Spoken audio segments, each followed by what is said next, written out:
आपण काल 13व्या अध्यायाचे चिंतन केलं. जो शहाणा वर्ग आहे, जो सुज्ञ वर्ग आहे की ज्याला आपल्या जीवनाची किंमत कळते, जे आपलं जीवन किती अनमोल किमतीचं आहे, हे पुन्हा पुन्हा मिळणारी वस्तू नाही. जसं काही वस्तू आपल्याला नावडे गावात नाही मिळाल्या तर पनवेलला जाऊन घेता येतील, तिथे नाही मिळालं तर मुंबईला, तिथं नसेल तर अयोध्या वृंदावन वगैरे, तिथं नाही मिळालं तर इंग्लंड जपान अमेरिका तिथं घेऊन येता येईल. परंतु हे जे शरीर रूपी जो अलंकार आहे, जो दागिना आहे, जी वस्तू आहे, हे मात्र कुठल्याही जगातल्या कुठल्याच मार्केटमध्ये तुम्हाला मिळत नाही. मग मिळालं कसं काय? हे आपल्याला जास्तीत जास्त जर आपण पुण्य केलं, जास्त पुण्य झालं तरी मिळत नाही, ते देव शरीर मिळतं आपल्याला. जास्त पाप झालं तर मग डुक्कर कुत्रे साप विंचू बेडूक वगैरे असा जन्म मिळतो. आणि पाप आणि पुण्य जर समान झालं तर मग मनुष्य देह मिळतो. हे भगवंताच्या कृपेने आपल्या कर्मानंच ते मिळतं. आणि कशासाठी दिलं? आपण जसं एखाद्या मुलाला आपल्या शाळेमध्ये कॉलेजला शिकतोय, तो परराष्ट्रात वगैरे त्याला पैसा देतो, वस्तू पुरवतो, जेणेकरून त्याला अपेक्षित यश मिळावं, चांगलं शिक्षण व्हावं, म्हणून आपण ह्या सर्व गोष्टी पुरवतो.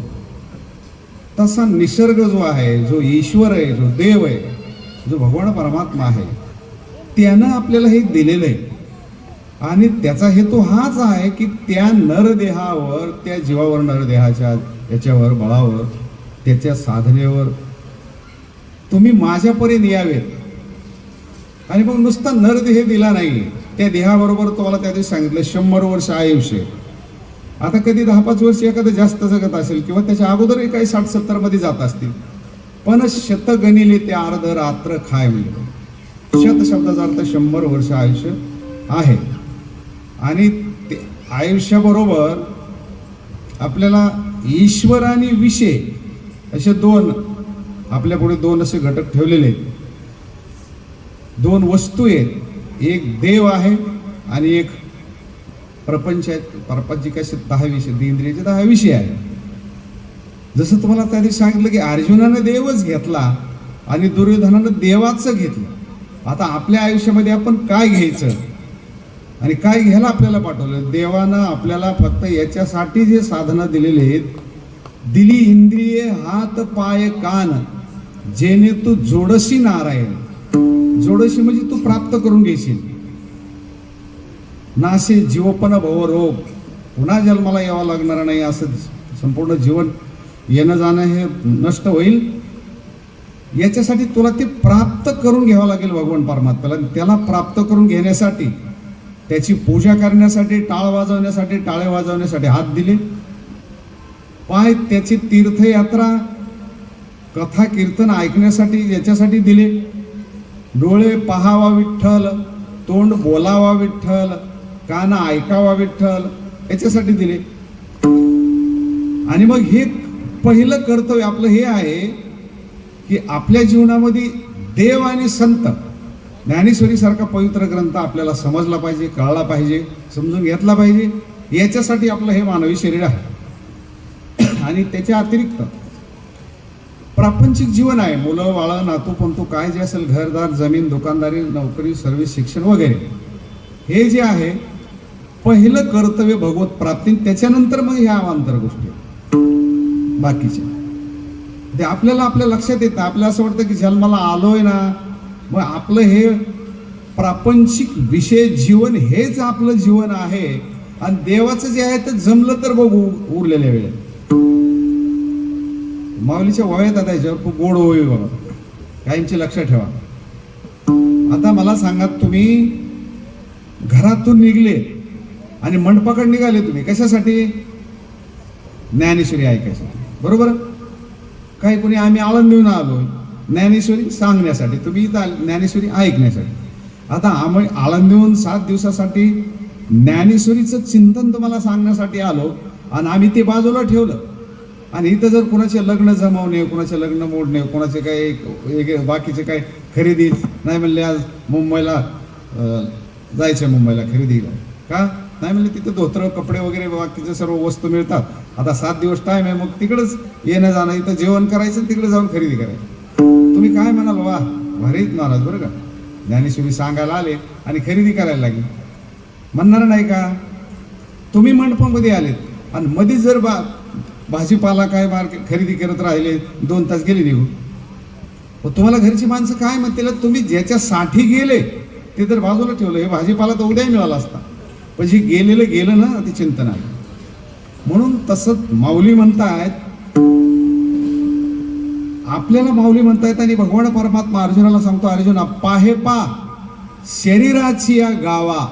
बघा ओवी कशी, पाहे पा शरीराची या गावा, जयाला आली ती पांडवा. पांडवा म्हणजे अर्जुना. शरीरूपी गावाला, ये देहरूपी गावाला ज्याच्यासाठी तुम्ही आलेत तो कार्यार्थ आगावा सांडोनिया, ते सोडून दिलं आणि दुसरंच करत बसलं. तसं तुम्ही या मृत्यू लोकामध्ये ज्याच्यासाठी आलोय ना, आपण देव प्राप्तीसाठी आलेलो आहे. आणि तो कसा प्राप्त करून घ्यायचा त्या दिवशी सांगितलं, मंथोनी नवनीता तैसे घे आनंद. मग त्याला ते प्राप्त करायला साधन काय? तुकाराम महाराजांचा अभंग आहे बघा. महाराज म्हणतात, हे आयुष्याच्या साधने, आयुष्याच्या साधने, आयुष्याच्या साधने, आयुष्याच्या साधने, आयुष्याच्या साधने, आयुष्याच्या साधने, आयुष्याच्या साधने, आयुष्याच्या साधने, आयुष्याच्या साधने. सच्चिदानंद पदवी घेणे, सच्चिदानंद पदवी घेणे, धन्यामी जन्मालो, धन्यामी जन्मालो.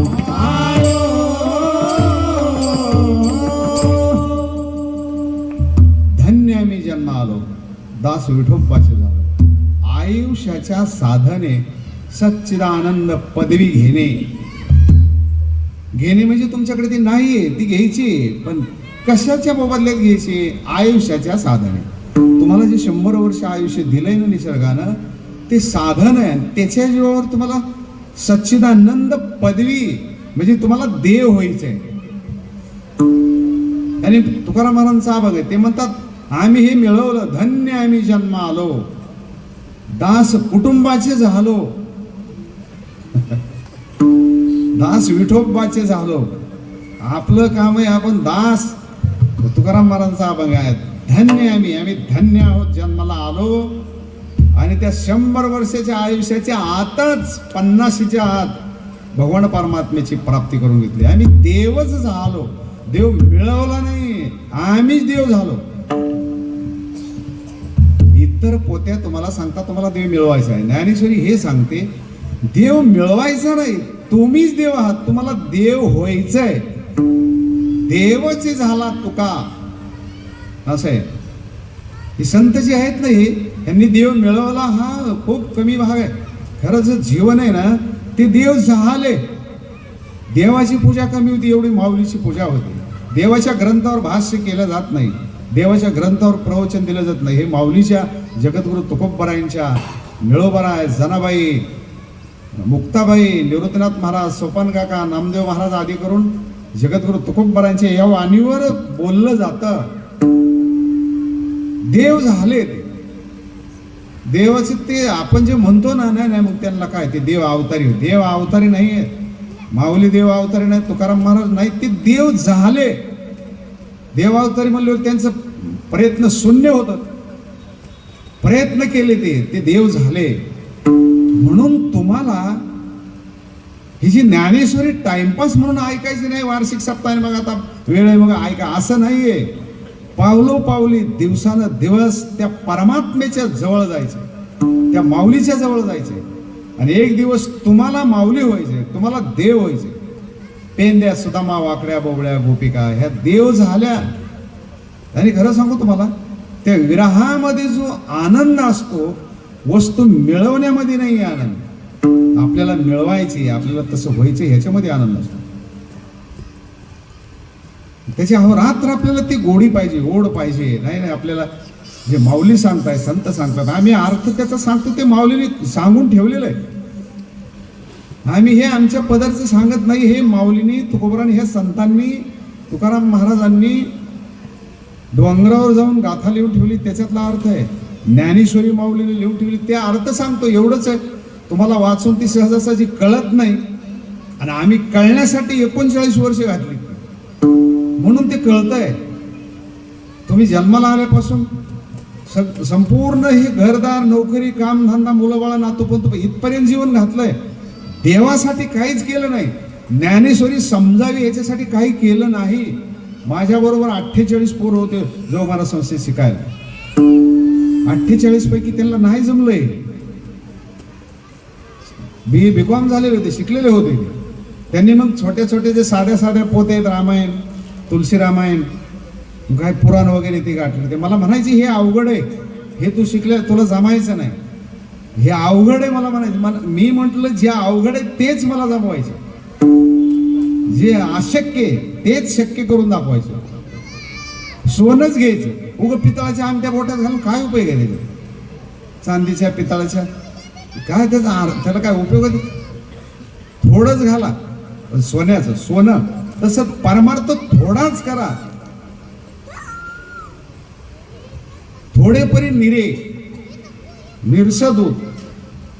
काही घरी गेलं ना, काही आता ज्ञानेश्वरी ऐकून बरेच महिला पुरुष मला आमच्या घरी या, महाराज पाय लागू द्या घराला, असं आहे तसं आहे, मग ते दूध घ्या वगैरे. घरी गेल्याच्या नंतर आता बरेच जण 10-5 असले दूध अर्धा लिटर आणलेलं असतं, त्याच्यातलं 1 कप बरं राहिलेलं असतं. म्हणतो होतं एवढं थोडं दूध आहे, काहीच करू नका, राहू द्या. नाही ते भरपूर मी 13-14 कप करते महाराज. एका कपाचे एवढे कप. ते काय म्हणलं, नाही दुधात पाणी टाकू नका. ते बाई म्हणलं दुधात पाणी टाकत नाही, पाण्यात दूध टाकतो. माऊली म्हणतात थोडेपरी निरे, परमार्थ थोडा करा. सारखं धावपळ करून परमार्थ होत नाही. शांत आणि समाधान चित्तानं थोडा करा. मग ते दूध तुम्ही कपभर देण्यापेक्षा आहे ना, असं थेंबभर दे, थेंब प्रसाद म्हणून, बस ते पावते. त्याच्यामध्ये 2 कप पाणी टाकायचे ते दूध, असं मग ते काय उपयोग नाही होत. हे उदाहरण आहे, ह्याच्या पाठीमागे जाऊ नका. तसा परमार्थ आहे ना, निर्भेळ थोडाच करा पण निर्भेळ करा. निर्ष दूध जे असतं तसा करा तर त्याचा फायदा होतो. त्याच्यासाठी तुम्हाला वेळ द्यावा लागतो. वेळ हे महाधन आहे. ते तो दिला ना, वेळेच्या मोबदल्यामध्ये तुम्ही देव होऊ शकता. अबर वेळ जाणारच आहे, पक्क लक्षात ठेवा. जन्माला आल्यापासून मरेपर्यंतचा वेळ गेलाय. तुम्ही धावपळ केली, तुम्ही प्रयत्न केले, सर्व केले, पण चुकीच्या ठिकाणी केले. जे परमात्म्यासाठी करायला पाहिजे होते तिकडे नाही झाले. म्हणून काल तुम्हाला सांगितलं 13व्या अध्यायामध्ये, शहाणा जो वर्ग आहे ना तो सावध होतो आणि बालवयामध्ये, तरुणपणामध्ये माऊलीनं पुढचे येणारे धोके सांगितले. पुढे बोर्ड लावलेले असतात, सावधान, दुर्घटना से देर भली.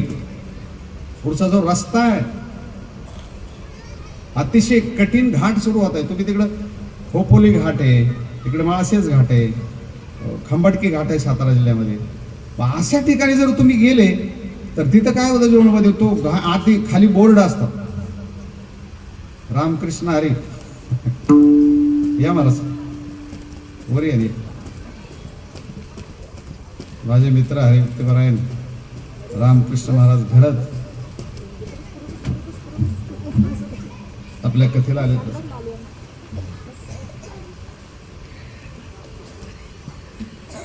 जो घाट आहे, घाट, त्या घाटाच्या खाली सुरुवातीला बोर्ड असतो, सावधान कठीण घाट आरंभ होत आहे, दुर्घटना से देर होईल. तुम्ही ओव्हरटेक करत धावपळ करून जाण्यापेक्षा, दुर्घटना घडण्यापेक्षा देर होईल, सावकाश जा.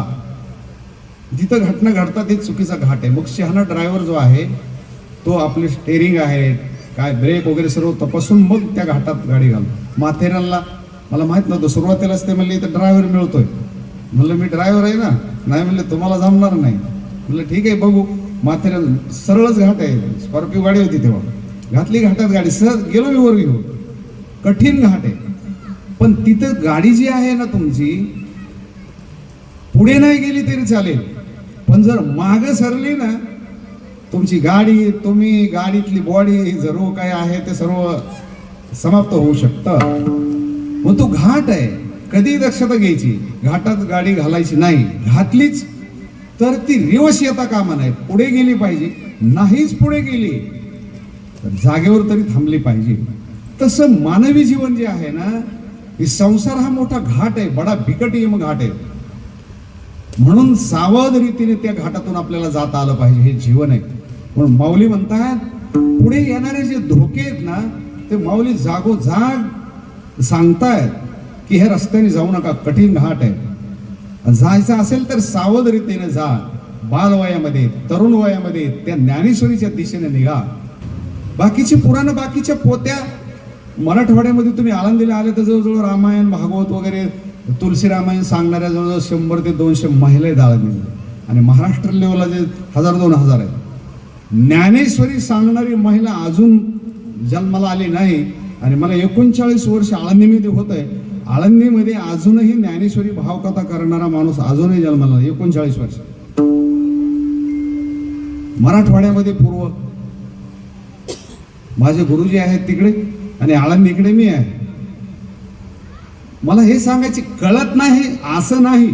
दुंडा महाराज देगलूरकरांनी 59 वर्ष ज्ञानेश्वरी एका जागेवर पंढरपूरमध्ये सांगितली. आदरणीय पूजनीय दुंडा महाराज, वैकुंठवासी आदरणीय पूजनीय जगन्नाथ महाराज पवार, प्रगाढ विद्वान, त्यांनी एकाच जागेवर काळाराम मंदिर नाशिक, तिथं 50 वर्षे 25 वर्षे ज्ञानेश्वरी सांगितली. पण ती जी जागेवर सांगितली तिथं तुम्हाला जाता आलं नाही. आणि ती संगीत नव्हती, प्रवचन होतं नुसतं. हे आम्ही जे सुरू केलं ते तुम्हाला आळंदीला, तुम्ही पंढरपूरला येऊ शकत नाही, मग आम्ही तुमच्यामध्ये येतो. 136वी कथा आहे आता, संगीतमय, तुम्हाला जास्त बोर होऊ नये, तुम्हाला ते जास्त जड जाऊ नये म्हणून मधून मधून संगीत, अभंग, भजन हे त्याच्यासाठी. नाहीतर ज्ञानेश्वरी अशी मंडळी, ज्ञानेश्वरीला कुठलाच काही मसाला टाकावा लागत नाही. बघा काही पोते असतात त्याला काही सोंग आणावं लागतं, सीता स्वयंवर, रुक्मिणी स्वयंवर, मग ते आहेर, ते सगळं बाकीचं काही. आणि मग ते ढीक घालायचे अशा राशीच्या राशी पुढे, मग ते महाराजांना टेम्पो भरून न्यायचं. आमच्या ह्याच्यात तसलं काहीच नाहीये. तुम्ही कुठेही बघा तिकडे, फक्त तुम्ही एकाग्र चित्तानं ऐका. मग त्याच्यामध्ये मग ते राम, लक्ष्मण, सीता वगैरे हे सर्व पात्र, आदरणीय पूजनीय वैकुंठवासी बालयोगी महाराज आळंदीला त्यांनी कथा ठेवली होती, भागवत आणि रामायण. 2 वर्ष लोक जेवायला ते चित्र बघायलाच जमायचे. आणि मग ते चित्र बंद झाले, लोक उठून जायचे. बालयोगी महाराज मंडपात रडले. म्हणले काय सांगावं महाराज, लोक जेवायला येतात आणि ते चित्र बघायला. त्यांनी बंद केलं चित्र दाखवायचं. मला अनेक लोकांनी सांगितलं 10-20 माणसं ठेवा जा, चित्र विचित्र दाखवणारे हे. आणि मग ते ज्ञानेश्वरी बाजूला राहील. कुणी म्हणायचे सिंथेसायझर लावा. नागपूरला माझी कथा होते, फडणवीस साहेबांच्या बंगल्याच्या पाठीमागे मैदानात. तिथं लोक म्हणले सिंथेसायझर वगैरे. म्हणलं काहीच नाही, आमच्या ज्ञानेश्वरीला काहीच लागत नाही. फक्त एकाग्र चित्त करून ऐकणारा लागतो, त्याला तळमळ लागते. मला माऊलीची वाणी ऐकायची, मला जगायचंय, मला ज्ञानेश्वरी पाठ करायची, मला माऊलीच्या वाणीसारखं माझं जीवन मला जगायचं. जे रेड्याला जमलंय, जे मेलेल्या मड्याला जमलंय, मला का जमणार नाही?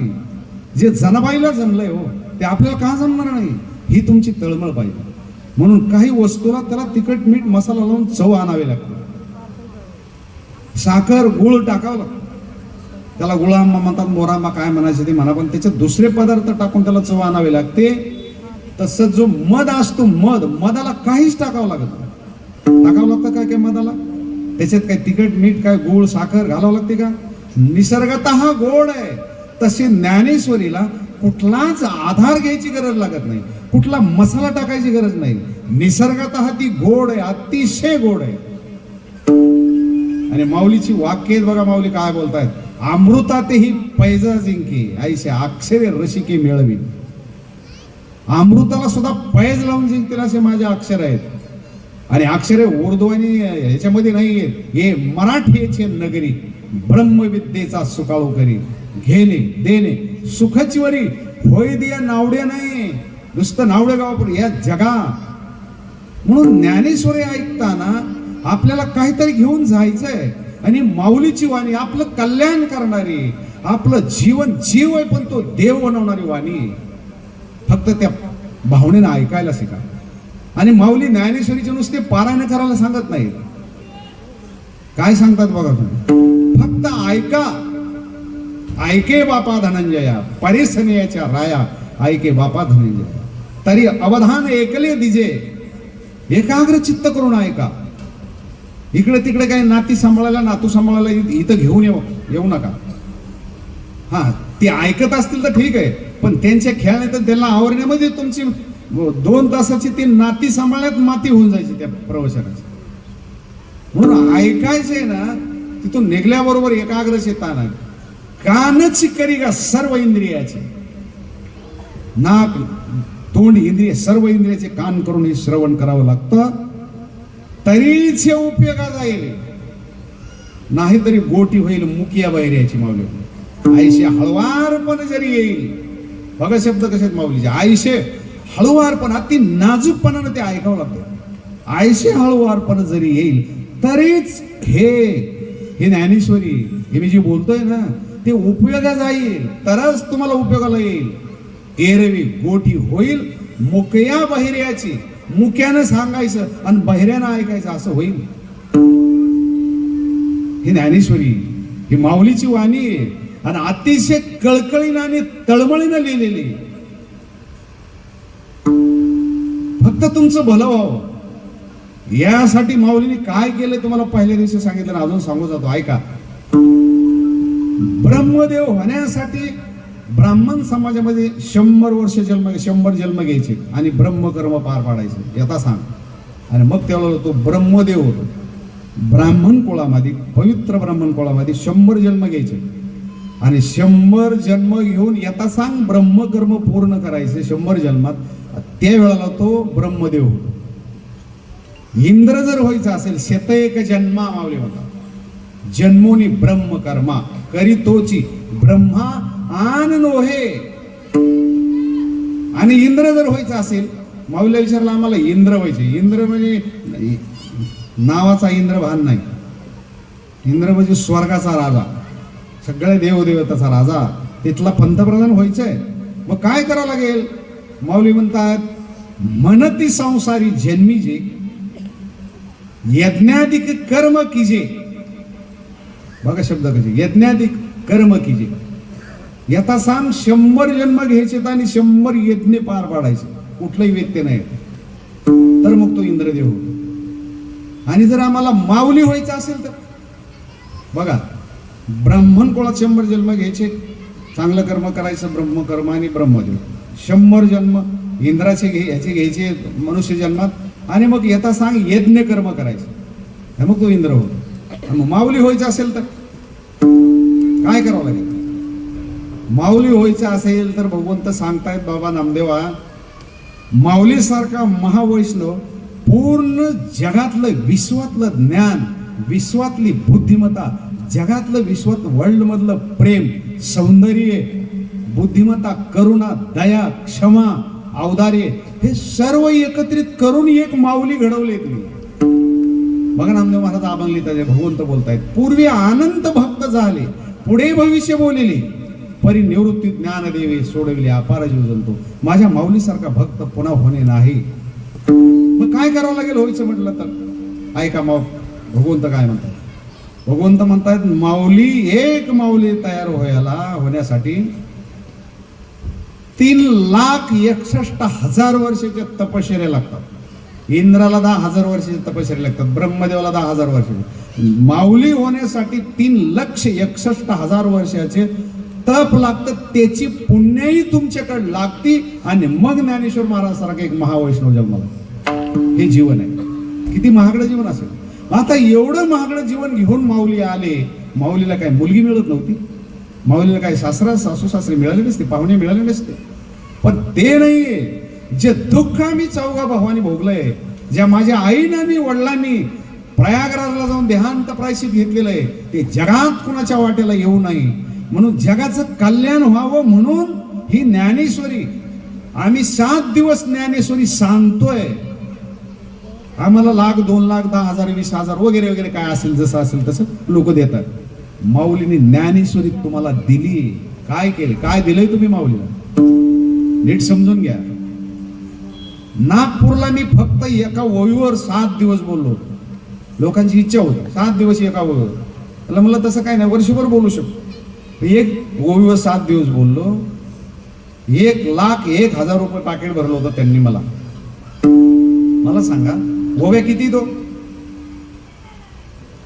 ओव्या किती ज्ञानेश्वरीच्या?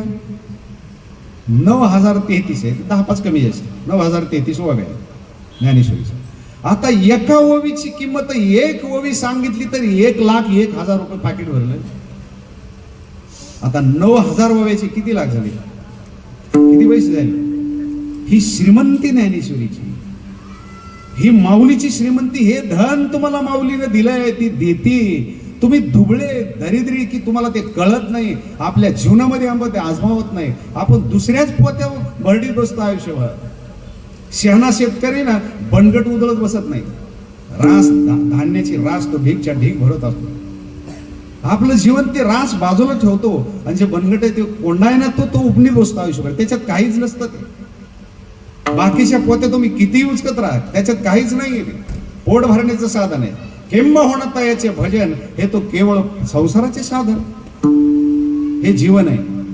म्हणून माऊली म्हणतात, ही जी ज्ञानेश्वरी तुम्हाला दिली ना, माऊलीला तुम्ही काय दिलंय? आपण शिव्या दिल्यात आयुष्यभर. माऊलीला मधुकरी सुद्धा लोकांनी वाढली, काहीच दिलं नाहीये. निंदा केली माऊलीची, संन्यासीचे पोरं वगैरे वगैरे वगैरे, काही दिलं नाही. पण त्याच माऊलींनी गुरु माऊलीकडे मागत असताना सांगितलं, दादा मला असं वरदान द्या, किंबहुना सर्व सुखी, सर्वांना सुख मिळालं पाहिजे. ही माऊलीची वाणी, हे माऊलीचं विश्व आहे. म्हणून नाथ महाराज अभंगलीत आहेत, माऊलीसारखा महावैष्णव या पृथ्वी तलावर पुढे होणे नाही आणि अगोदर झाला नाही. मग काय केलं त्या माऊलीनं? बघा माऊलीने काय केलं हे नाथ महाराज सांगतायत अनेक संतांचे अभंग. केला जगासे उपकार, केला जगासे उपकार,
आमच्यासाठी का माऊलीची पूजा आहे, का माऊलीचा हरिपाठ आहे, का माऊलीचा काकडा आहे, का माऊलीचं मंदिर आहे, का माऊलीच्या समाधीवर जाऊन डोकं घासतायत इंद्र चंद्र ब्रह्म शंकर, का लोटांगण घालतात माऊलीच्या चरणावर, केला जगाशी उपकार.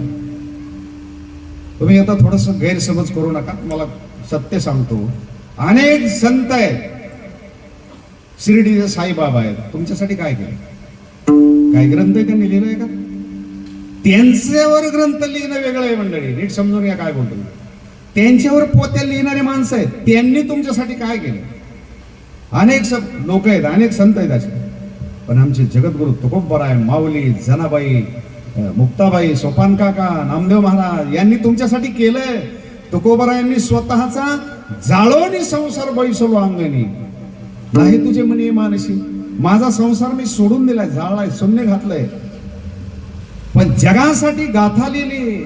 माऊलीने दुःख सहन केलंय, जगासाठी ज्ञानेश्वरी दिली, हरिपाठ दिलाय, अमृतानुभव दिलाय, 65 दिली. काय द्यायचंय अजून माऊलीने केला जगाशी उपकार, जगावर उपकार केलाय. म्हणजे तारीले नारीनं या भवसागरातून तुम्हाला सर्वांना तरून जाण्याचा हा मार्ग, हे साधन ज्ञानेश्वरी तुम्हाला दिली. ही माऊली आहे का? त्यांचे मंदिर आहे, हे जग आहे. आणि जे ऐकायचंय ना, आपल्याला नाही माऊली होता आलं, नाही तुकोबराय होता आलं, नाही कन्हैया होता आलं, नाही भगवान राम होता आलं, पण त्यांची योग्यता कळण्याची, त्यांची लायकी आपल्याला कळावं, इतकी तरी आपली लायकी तयार झाली पाहिजे. म्हणून हे करायचं, म्हणून हे ऐकायचंय, ते समजावं तेवढं तरी, याच्यासाठी हे करायचं. म्हणून माऊली सर्व ज्ञानेश्वरीमध्ये तुम्ही एकच करा, माऊली म्हणतात ऐकायला शिका. ऐका, अवधान ऐकले दिजे. आणि एकदा एकाग्र चित्तानं ऐकलं ना, गुरुमुखानं ऐका, संताकडून ऐका.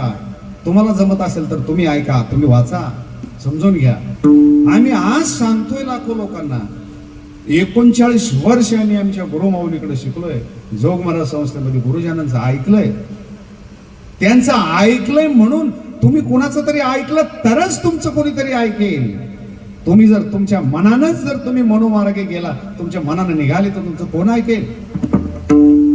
ऐकावं लागतं, मग तुमचं जग ऐकतं, तुमचे देव ऐकतं. हे जीवन, हे ज्ञानेश्वरी. म्हणून माऊली 13व्या अध्यायामध्ये तुम्हाला काल भाग सांगितला, 13व्या अध्यायाचा. माऊली म्हणतायत आज जर तुम्ही नाही ऐकलं ना मंडळी, ऐसे तशा येईल पुढे, ते मन होईल वेळे. म्हणून चिंतून ठेवी चोकडे आत्मध्यान. पुढचं जीवन मृत्यूच्या अगोदरचा कालावधी आहे. खाल्लेलं आठवत नाही, दिसत नाही, सांगितलेलं पटत नाही, खाल्लेलं पचत नाही, आणि घरच्याला तुम्ही आवडत नाही. कुठलाही मनुष्य, माझ्यासह बोलतो तुम्हाला, घरातल्या माणसांना तुमचं म्हातारपण नको असतं. वयोवृद्ध आई असेल, वडील असेल, बघा माऊलीच्या ओव्यात हे मी अर्थ सांगतोय. बघा ओव्या कशात, पहिली बाळग असे आई आई वा हे चिपिशे, ते सरे मग स्त्रीची मांस भोडून टाके. तरुण मुलगी 18 वर्ष वय, सौंदर्य, श्रीमंती आणि सगळ्या बाजूनं ती घरात आलेली असती, आणि आई नेमकी जीर्ण शरीर झालेलं असतं. ती तरुण मुलगी घरात पत्नी म्हणून ती आलेली असते. स्त्रीचे गुणे, ज्ञाने, बुद्धिमत्ते नाही, स्त्रीचे मांसे. माऊली म्हणतात त्या स्त्रीचं मांस देखणेपणा असतो, आणि त्या स्त्रीची मांसे वेडा होतो, वेडा भुलवून ठाके. मग त्यावेळेला त्याला आई नको, वडील नको आहेत, काही नको आहेत, फक्त त्याला एकटीच पाहिजे, आणि एकटा ते दोघच पाहिजे. ज्याच्यासाठी तुम्ही केलंय ना, हे हाडाची काढ आणि रक्ताचं पाणी केलंय, ते तुम्हाला नको असतात, ते तुम्ही त्यांना नको आहे. हे आईला आणि बापाला हे बालवया समजलं पाहिजे. ज्यांना आपण नको आहेत ना, त्यांच्यासाठी मर्यादितच जरा पैसा कमवायचा, मापापेक्षा आपलं जीवन कुपाटीवर टाकून, आपल्या हाडाची काढ करून, मरमर करून, पोट बांधून यांच्यासाठी एवढं करून ठेवायचं, आणि त्याच घरातून आपल्याला बाहेर काढायचं. हे सावधरीतीने संसार करत राहा. ज्या घरामध्ये तुमचं येणं जाणं, करोडो वेळच त्या घरात ज्या दरवाजातून ये जा केलंय ना, शेवटच्या टप्प्याला त्याच दरवाजातून तुमचं प्रेत बाहेर निघणार. ते सोडून जायचे तुम्हाला. त्याच्या अगोदर जिथं जायची तिथली तयारी माऊली सांगतात. राहायची दशा येईल पुढे, हे जीवन पुढे येणार आहे. म्हणून पुन्हा सावध होऊन पुन्हा रडणं शिल्लक राहतं. कितीतरी माणसं आहेत आळंदीमध्ये. महाराज तुम्ही, मी 88 ला आळंदीत आलोय, काही लोक 69 ला 72 ला आळंदीत आलेले, ते आज रडतात म्हातारी माणसं. आम्हाला हे नाही सुचलं महाराज, आम्ही धंदे केले, आम्ही भाजीपाल्याचं दुकान टाकलं, आम्ही बाकीचे काही कंपन्या बघितल्या, बाकीचं सर्व काही केलं, पण आम्हाला हे नाही सुचलं. आज एकही ज्ञानेश्वरीची ओवी आमच्या लक्षात राहत नाही, सांगितलं तर कळत नाही. आज आमच्या लक्षात हे आलं नाही की आपण हे करावं. आम्ही शिकलेले होतो, आमची बुद्धिमत्ता आम्ही विषयासाठी वापरली, ज्ञानेश्वरीसाठी नाही. ते माणसाचं आळंदीमध्ये रडतात ऐकायला बसले. सगळं माऊली हेच सांगतात, पुन्हा काही होणार नाही, आताच करा, पुन्हा होणार नाही, आताच करा. करा रे बापानो साधन हरीचे, करा रे बापानो साधन हरीचे, करा रे बापानो साधन हरीचे, करा रे बापानो साधन हरीचे, करा रे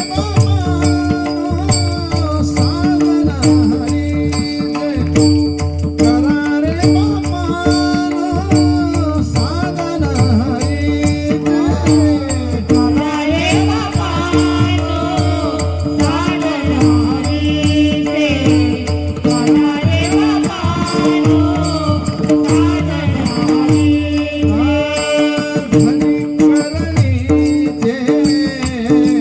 करू नका धनी करणीचे, करू नका हरी मुखे गाता हर परदेता, हरी मुखे गाता हर परदेता. बाकीचं पुन्हा कुठल्याही जन्मात होईल मंडळी, हे नाही पुन्हा होणार. गैरसमज आहे. तुम्हाला वाटत असेल आपण नंतर बघू म्हणणारे कोरोनाच्या काळामध्ये लाखांना गेले त्या भारतवर्षामध्ये, करोडो लोक गेले, पुन्हा नाही त्यांना बघता आलं. म्हणून नरदेह मिळालाय ना, याच वेळेमध्ये करा, तरुणपणामध्ये करा. पुन्हा वयवृद्ध झाल्याच्या नंतर काहीच तुम्हाला करता येत नाही. मग हा व्यवहार आहे.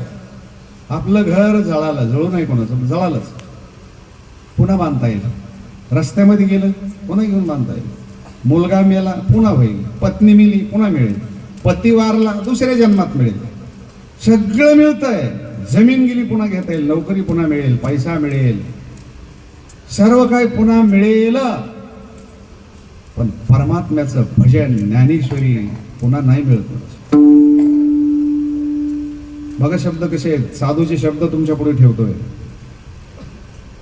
याच जन्मी घडे देवाचे भजन, याच जन्मी घडे देवाचे भजन,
जगद्गुरु तुकोबारायांचा अभंग आहे.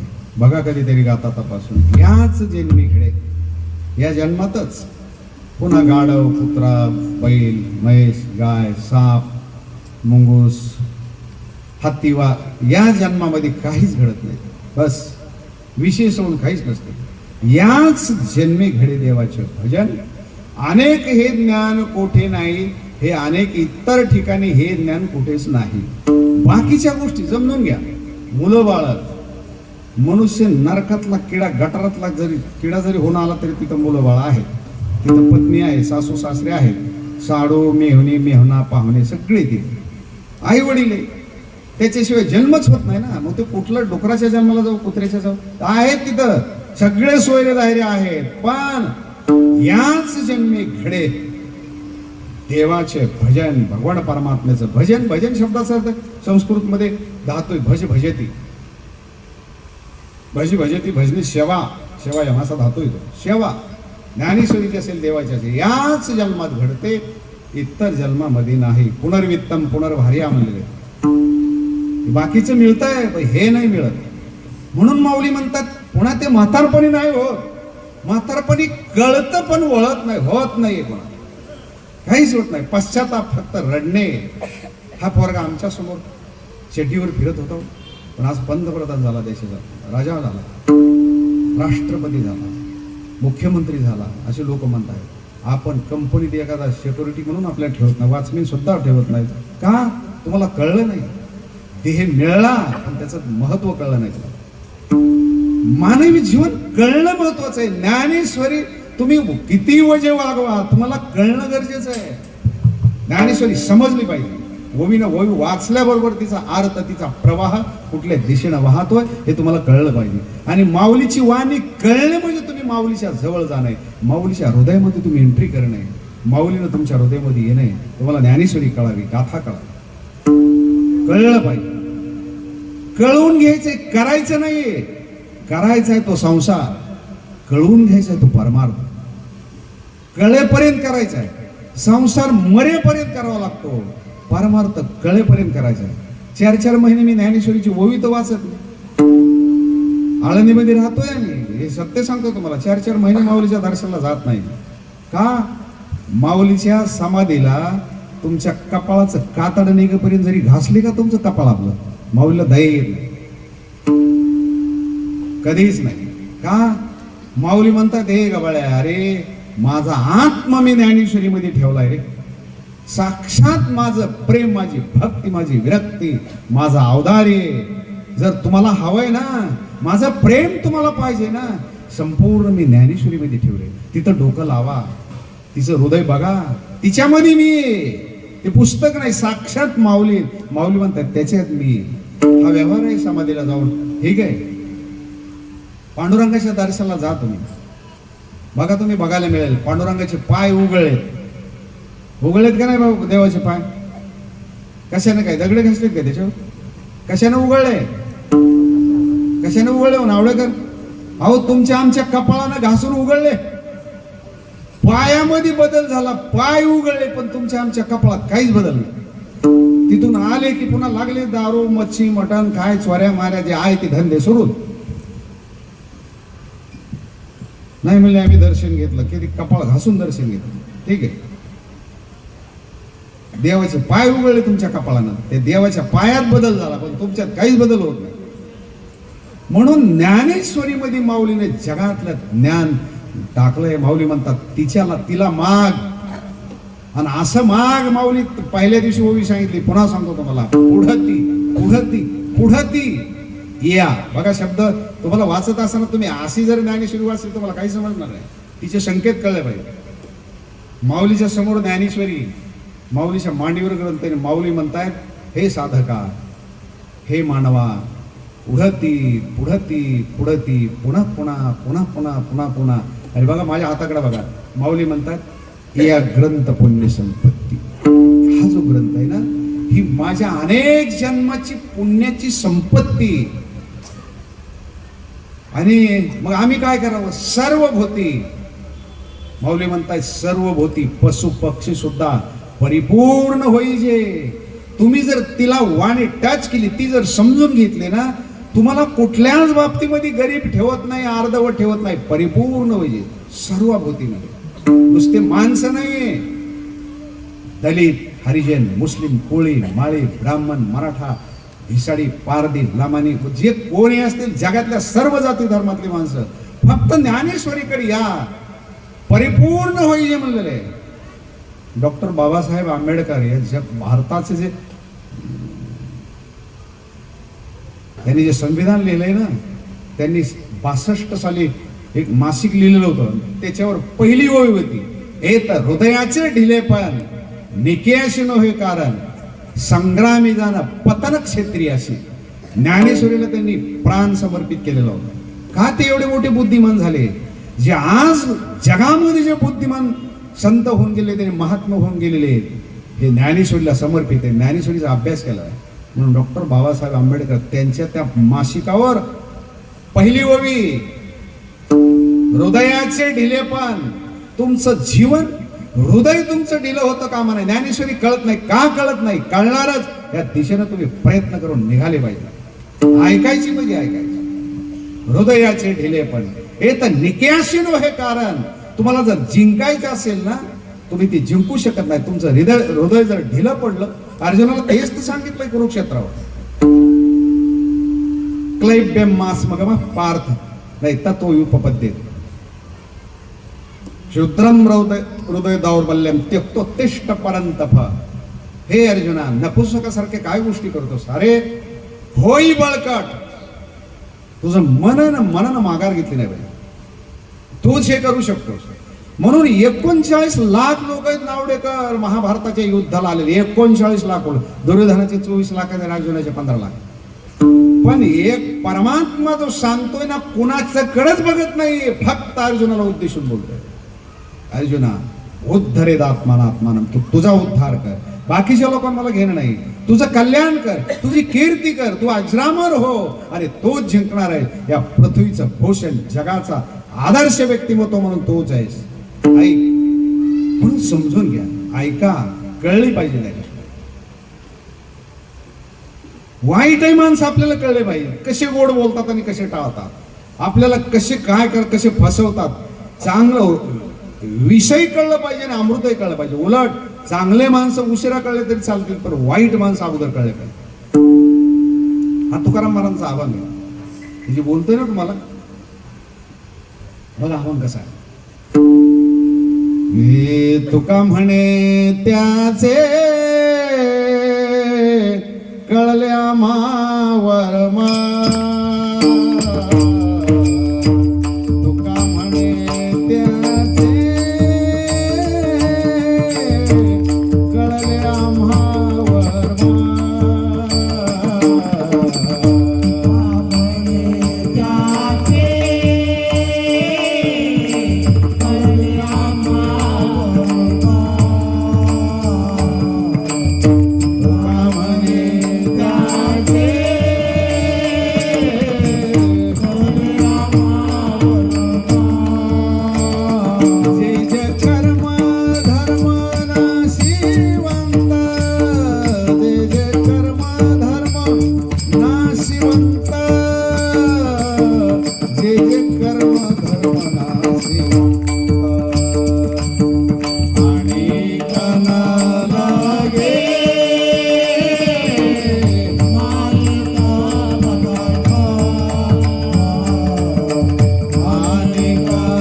त्याचे कळल्या मावर विषय नाही, संसार आहे, प्रपंचिक विषय आहेत ना, त्याचे आम्हाला वर्म कळलेलं आहे.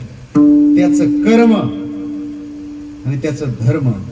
याचा अर्थ धर्म शब्दाचा अर्थ त्या विषयाचं त्याचं फळही नाशिवंत आहे, त्याचं कर्मही नाशिवंत. म्हणून आम्हाला ते नकोय. अनेक नलगे माईक पदार्थ ते माझे झिने चित्त जडो देशी. काय पाहिजे? समचरण दृष्टी विटेवरी साजिरे ते माझे हरिवृत्ती राहो. बस हे तुम्हाला समजलं पाहिजे, कळलं पाहिजे.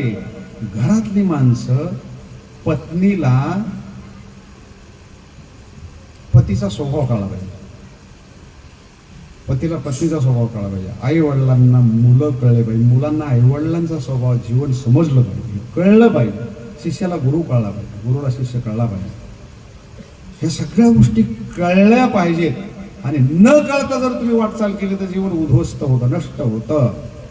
मुलगी बघायला आलेला मुलगा, तिचं शिक्षण, तिचं ते मेकअपवरचे कपडे वगैरे असं बघतो आणि बस. किंवा मुलगी त्याच्यावरचे कपडे हे बघती, मग नोकरी, ते याला गाडी बंगला वगैरे. पण त्याला आतलं काय नेमकं मानसिकता कशी, तो आतून बेवडा आहे, दारुडा आहे का गांजा खस आहे, चोर आहे का लबाड आहे, काय कळतं तिला? काय ह्याला एखादा रोग आहे, आजार आहे, काही समजत नाही.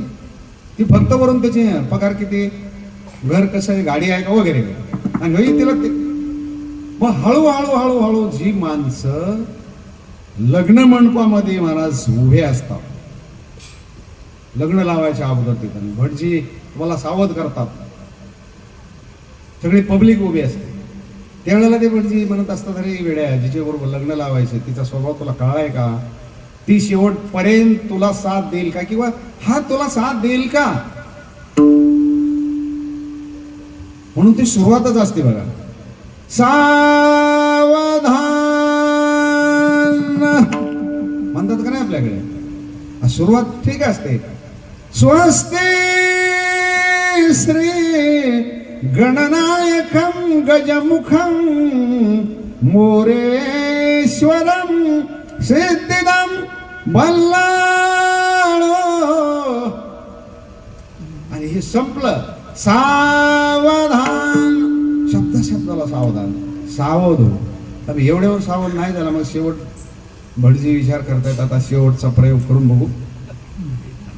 मग त्यावेळेला ते म्हणतायत, आता सावध सावधान समय साधा समीपासे. तरी तो सावध होता. का सांगतो तुम्हाला, मरेपर्यंत माणसं कळत नाही. मुलीचं काही बरं वाईट झालं किंवा मुलाचं झालं तर ते म्हणून काय हो महाराज, काय आधी चांगले माणसं जवळचे नातेतले पण असे असतील, वाटलं नाही, समजलं नाही, कळलं नाही. माणसं कळत नाहीये. बघा माऊलीची ओवी सांगतोय तुम्हाला, मी हा जो विषय लांबवला तर मला ओवी सांगायची. माऊली म्हणतायत, माणसं तुमच्यावर कसं प्रेम करतात, घरातली माणसं.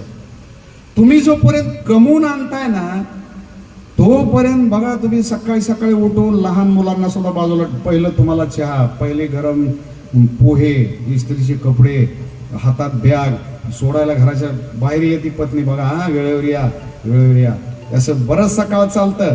आणि एकदा रिटायरमेंट घेतली ना आणि त्यावेळेला मला पोहे, हा बस बस बसायचं. काय कुठं आता काय तुला लढायला जायचं का, मुलं शाळेत जायचे, त्यांचे काय परीक्षा आहे, त्यांचा पेपर आहे, आता तुम्हाला कुठं जायचं, घरात बसायचं. सगळ्याच्या सर्वांच्या अगोदर चहा आणि पोहे होते. आज सगळे राहिलं शिल्लक तर म्हाताऱ्याला. त्यांनी वापरलेले कपडे, त्यांच्या चपला, त्यांचा चष्मा, काही जे सगळ्या गोष्टी आहेत ना, हे सगळं तुम्हाला त्यांचं राहिलं तर तुम्हाला आहे. काय माऊलीनं उभे लिहिलेत, मला काय सांगत नाही. हे चित्र माऊली त्या काळात दाखवतात. हे वेड्या, सावध राहा. ही घरातली माणसं आहेत ना, बघा शब्द कसे आहेत, जरा बारीक आहे का. माऊली म्हणतात, शेतकऱ्यानं पाळलेला बोकड असतो, बोकड, शिळी आहे ना, कळते ना, शिळी बोकड असतो, बकर. मग ते शेतकरी विकायला नेतो आणि विकायला बाजारामध्ये नेला की त्या बोकडाला गिरायक कोण असतो, ते बोकड खरेदी करणार कोण असतं, हप आदरणीय पूजनीय हे असतात का कुलकर्णी, शर्मा, वर्मा, होय असे असतात कसे? नाही नाही नाही, कसाई, खाटीक आहे का नाही, कसाई काय म्हणतात त्याला, कसाई. तो कसाई त्या बोकडाला खरेदी करतो आणि तो बोकड खरेदी करत असताना त्या बोकडाचं काय पाहतो, ते कलर पाहतो, का शिंग सरळ आहेत का होंड आहे, का कान मुडे आहेत का चांगले आहेत, का त्याची जात धर्म काय बघून खरेदी करतो तो. वजन, वजन म्हणजे त्याचं मटण, बरोबर आहे तुम्ही सांगताय. तुम्हाला अनुभव आहे असं नाही मला म्हणायचं, अनुभव या गोष्टी कळल्या तर पाहिजेत ना, आहे का नाही. तो पहिलं जे धरतो ना, तो कसा येतो, खाटी काय ना, बघा तुम्ही त्याला पकडलं ना, तो पहिलं त्याचं कंबर चापून बघतो, हे कंबर इथं असं जापतो, हे मांस आहे असे गोळे दाबतो इथं असे, त्याला लगेच लक्षात येईल किती किलो भरत आहे, मग त्याच्यावर त्याचा भाव असतो. आणि मग त्याला एकदा त्या दावणीला नेऊन बांधला, अगोदर 400-200 काय 5-50 10-20 बोकडं बांधलेले असतात, आणि त्याला नेऊन बांधल्याबरोबर त्याला पाणी जागेवर, घास वाड काय असेल पेंट वगैरे त्याला खायला, तो बोकड म्हणतो 10 वर्ष मालकाच्या इथं होतो, त्या मालकानं कधी आम्हाला वाडं खाऊ घातलं नाही, कधी घास नाही, आणि आता 2 मिनिट ह्या दावणीला बांधल्याबरोबर घास खाऊ घालायला आहे.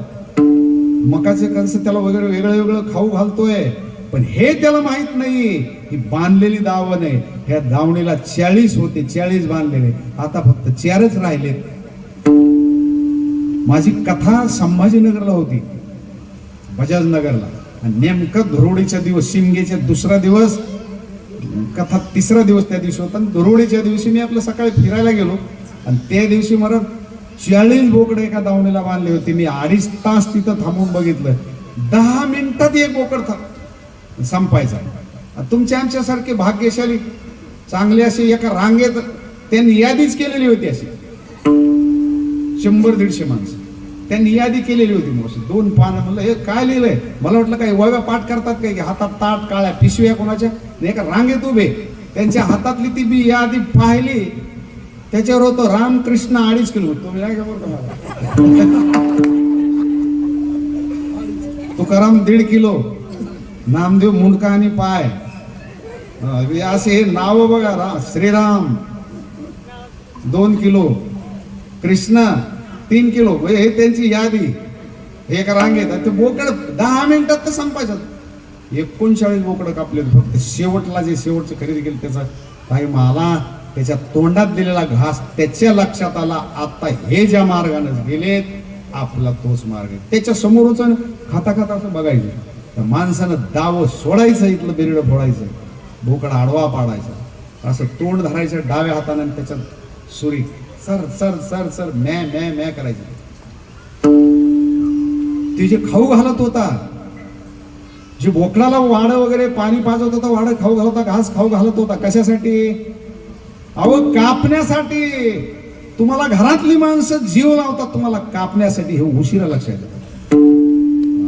हे कापतात, जे खाऊ घालतात ना वेळेवर, गरम पोहे, नवीन कपडे, मस्त एसी रूम वगैरे, हे नंतर आहे ना पुन्हा कापतात. बघा माऊलीची ओवी, ही माझ्या पद्धत काय झाला सांगू, माऊली म्हणतात, जरीसे व्याधाचे चारा घालणे. बघा शब्द कसे, व्याध, व्याध मध्ये कसाई, पारदी, व्याधाचे चारा घालणे की प्रांजळ जोगावणे. प्रांजळ म्हणजे अतिशय प्रेमानं सांभाळतोय, त्याच्या अंगावर हात काय फिरवतो, त्याला पाणी पाजतो, त्याला काय संगोपन करतोय त्याचं. प्रांजळ जोगावणे, सांगाची अंतःकरणे विरुद्ध करे. दिसतोय अंगावर हात फिरवताना, पाहताना, पाणी पाजतोय, काय अंगावर हात काय फिरवतोय, घास खाऊ घालतोय, पण तो कापण्यासाठी खाऊ घालतोय. तशी घरातली माणसं, नातलग, पाहुणे रावळे जे काय असतील ना, तुम्हाला जे सांभाळतात, जीव लावतात ना, हे असे शेवटला कापतात पुन्हा नंतरही. म्हणजे कापतात म्हणजे सुरीनेच कापावं लागतं असं नाही. पावलो पावली ज्या घरामध्ये तुम्ही मानानं जगले, साहेब आले, महाराज आले, पाटील आले, आल्याबरोबर हे बाबा आले, गबास आहे गबास, आणि एक दिवस तुमचं शरीर जीर्ण झालं, तुम्ही वैवृद्ध झाले ना, तुमची चेष्टा करतात घरातली माणसं. हे बुढ्या गा बस म्हणतात पोरं, नातू कोणतं, तुम्ही आले कोणी बघत, तुमच्याकडे बघतच नाहीये. जीवन आहे 13वा अध्याय हे सांगतो, ऐशी दशा येईल पुढे, तरी मन होईल वेळी, चिंतोनी ठेवी चोकडे आत्मज्ञान. शहाणीबाई लाईट जाणार आहे म्हणून ती लाईट जाण्याच्या अगोदर, दिवा विझवण्याच्या अगोदर सर्व झाकाझाकी करते, स्वयंपाक पाणी करून जीव घालते, नाही पण भांडे वगैरे झाकले मग लाईट गेली तर गेली. तसा आत्मज्योत मावळण्याच्या अगोदर आपलं हे परमार्थ करून घ्यायचं आहे. करुणी घाली आघवे, हे सर्व करून घ्यायचं आहे, नंतर मग जे होईल ते होईल, सामोरं जायचं, दुःख होत नाही. म्हणून हा प्रपंच, हा संसार सोडायला सांगितला नाही हो, तिथेच राहा, त्याच प्रपंचमध्ये, त्या संसारामध्ये राहायचंय, पण सावध होऊन राहायचं. आपलं आत्महित करत करत निघायचंय. जशी समुद्रामधून जे ब्रह्मगिरीला उगम पावलेली गोदावरी गंगा, ब्रह्मगिरीमध्ये, तिथे हिमालयामध्ये उगम पावलेली गंगा, उगम तिचा करंगळ एवढा असतो, पण विशाल पात्र धारण करते, समुद्राच्या दिशेने ती निघालेली असते. तिचं जाणं समुद्राला आहे. समुद्राची पत्नी ती अर्धांगिनी, तिचा प्राणपती, त्याच्याकडे गेलं तरच तिला पूर्णत्व आहे. म्हणून तिचं जाणं समुद्राच्या दिशेने. जाता जाता ते पोखित तिरीचे पाद समुद्रा जाया गंगेचे देश. जाता जाता ते तीरावर उगवलेली झाडं ती हिरवं करत राहते, पण तिचं जाणं समुद्राकडे. तसं तुमचं आमचं जाणं, आमचं बुद्धिमत्ता, तुमचं जीवन ज्ञानेश्वरीच्या दिशेनं, परमात्म्याच्या दिशेनं का जायचंय. जाता जाता हे मुलं बाळ घरदार हे बाकीचे वस्ती कर वस्ती आली, प्रातःकाळी उठून गेली, तैसे असावे संसारी. तशा पद्धतीने राहायचे. ते काही गुंतवणीय राहते, पक्षी अंगणी उतरती, ते काही गुंतवणीय राहते, गुंतून राहतोय. तुम्ही आम्ही गुंतून राहतोय, माझ्याशिवाय होतच नाहीये. बघा तुम्ही आपला आपला अभ्यास करून बघा बरं. आपण मेल्यावर राहिले कधी कुणाचं राहत नाहीये, पण आपण जिवंत तोपर्यंत वाटणार नाही, आपल्याशिवाय होत नाही. म्हणून माऊली म्हणतात संसारामध्ये राहा, संसार सोडायची गरज नाही. काय फक्त तो समजून घेऊन राहायचंय, त्या माणसांचा स्वभाव समजून घेऊन आपला आत्म ही साधायचा. माऊली म्हणतायत आणि प्रजा जे जहाली, प्रजा म्हणजे ते पती पत्नीच्या पासून जे मुलं बाळा झाले ते भाऊ भावकी सर्व आहे. प्रजा जे जहाली ते गोरुवे बैसली रुखातळी. जशी झाडाखाली बसलेली जनावर असतात, चारा खाऊन आलेले, पाणी पिले, त्यांना आरामाला बसले 2 तास आणि ऊन उतरले की ते उठून जातात. तसे घरातली जी माणसं आहेत ना, गोरुवे म्हणजे गुरं बैसली झाडात, ती सावलीला आलेली आहेत आपल्या. मग त्या झाडाखाली जी शेळे मेंढ्या म्हैस बैल गाय बसलेले आहेत ना, ते जे झाड आहे वडाचं आंब्याचं झाड, ते आले म्हणून स्वागत करत नाही किंवा त्यांच्या दुधाची गोमूत्राची शेणाची अपेक्षा करत नाहीत. सावली देतं फक्त, उठून चालले राम राम, आले राम राम. आपलं तसं नाही. काही जर मिळालं तर खुश, शिवाय दिले की लागले रडायला. अपेक्षा आपल्याला दुःख देते. पुन्हा कुठल्याही माणसाकडून, घरातल्या शिकवलं, अपेक्षा रहित जीवन जगा, तुम्हाला दुःख होत नाही. मला रामकृष्ण महाराज आलेत, मला ह्यांनी मला माझी ज्ञानेश्वरी कथा ठेवी, मला त्यांनी कीर्तनाची तारीख द्यावी किंवा त्यांची मी घ्यावी. मग अपेक्षा भंग झाली की नाही, त्यासला महाराज असतो का कुठं. अपेक्षा करू नका, निस्वार्थपणाने जीवन जगा, दुःख होत नाही, समजून घ्या. म्हणून माऊली म्हणतायत बघा कसं राहावं. मग अर्जुन परमात्म्याला विचारतोय. तुम्हाला काल श्लोक सांगितलाय, इंद्रियार्थेषु वैराग्य अन अहंकार एवच जन्म मृत्यू जरा व्याधी दुःख दोषानुदर्शन. जन्म मृत्यू जरा आणि व्याधी ह्या 4 घटना आहेत. जन्म आणि मृत्यू, जरा म्हणजे म्हातारपण आणि मृत्यू, हे जे घटना आहेत ना, इतक्या दुःखदायी आहेत ह्या 4ही घटना. तुम्ही जर ज्ञानेश्वरी समजून घेतली, समजून राहिले, तुम्हाला म्हातारपणाचं दुःख होत नाही, मृत्यूचं दुःख होत नाही. कुठलं जन्माचं नाही ना मृत्यूचं नाही. तुकाराम महाराज म्हणतात सुखे घालावे आम्हाला, तुका म्हणे गर्भवाचे, दुःख होत नाही, समजून घेतलंय. मृत्यूचं दुःख होत नाही. उलट महाराज म्हणतात आता दिवसचारी खेळ मिळे, चल घ्यायला येईल. म्हणून जगणं शिल्लक आहे, काम संपलेत मंडळी, काम एकही नाही. आणि जगणं अजून आयुष्य 10-5 वर्ष शिल्लक आहे. त्याचं नाव आहे परमार्थ. आयुष्य काठावर आलंय ना, हजारो काम शिल्लक आहेत, हे करायचे ते करायचे ते करायचे, आणि मरण जवळ आलंय. त्याचं नाव आहे संसार. म्हणून माऊली सावध करतात आपल्याला कसं राहायचं. साधक विचारतो, माऊली मग तुझं महात्मा आहे, जो साधू आहे, तो संसार करत नाही का. माऊली करतो ना, का करत नाही. एकनाथ महाराज, नामदेव महाराज, फक्त आमची माऊली जर सोडली तर सगळे संसारी संत आहेत. गोरोबा काका, सावता महाराज, चोखोबा रायदी करून ही सगळी संत संसारी आहेत. संसार देवाच्या संसारापेक्षाही सुंदर संसार करून दाखवला. त्याच संसारामध्ये राहून स्वतः देहानं संत चोखामेळा, कबीर महाराज, तुकोबराय, नाथ महाराज, भानुदास महाराज, माऊली आदी 4 भावंडे हे देव झाले. ते देव होते नाही, पुन्हा समजून घ्या. अनेक गबाळे महाराज लोक तुम्हाला सांगत असतील ते देवाचा अवतारी होते.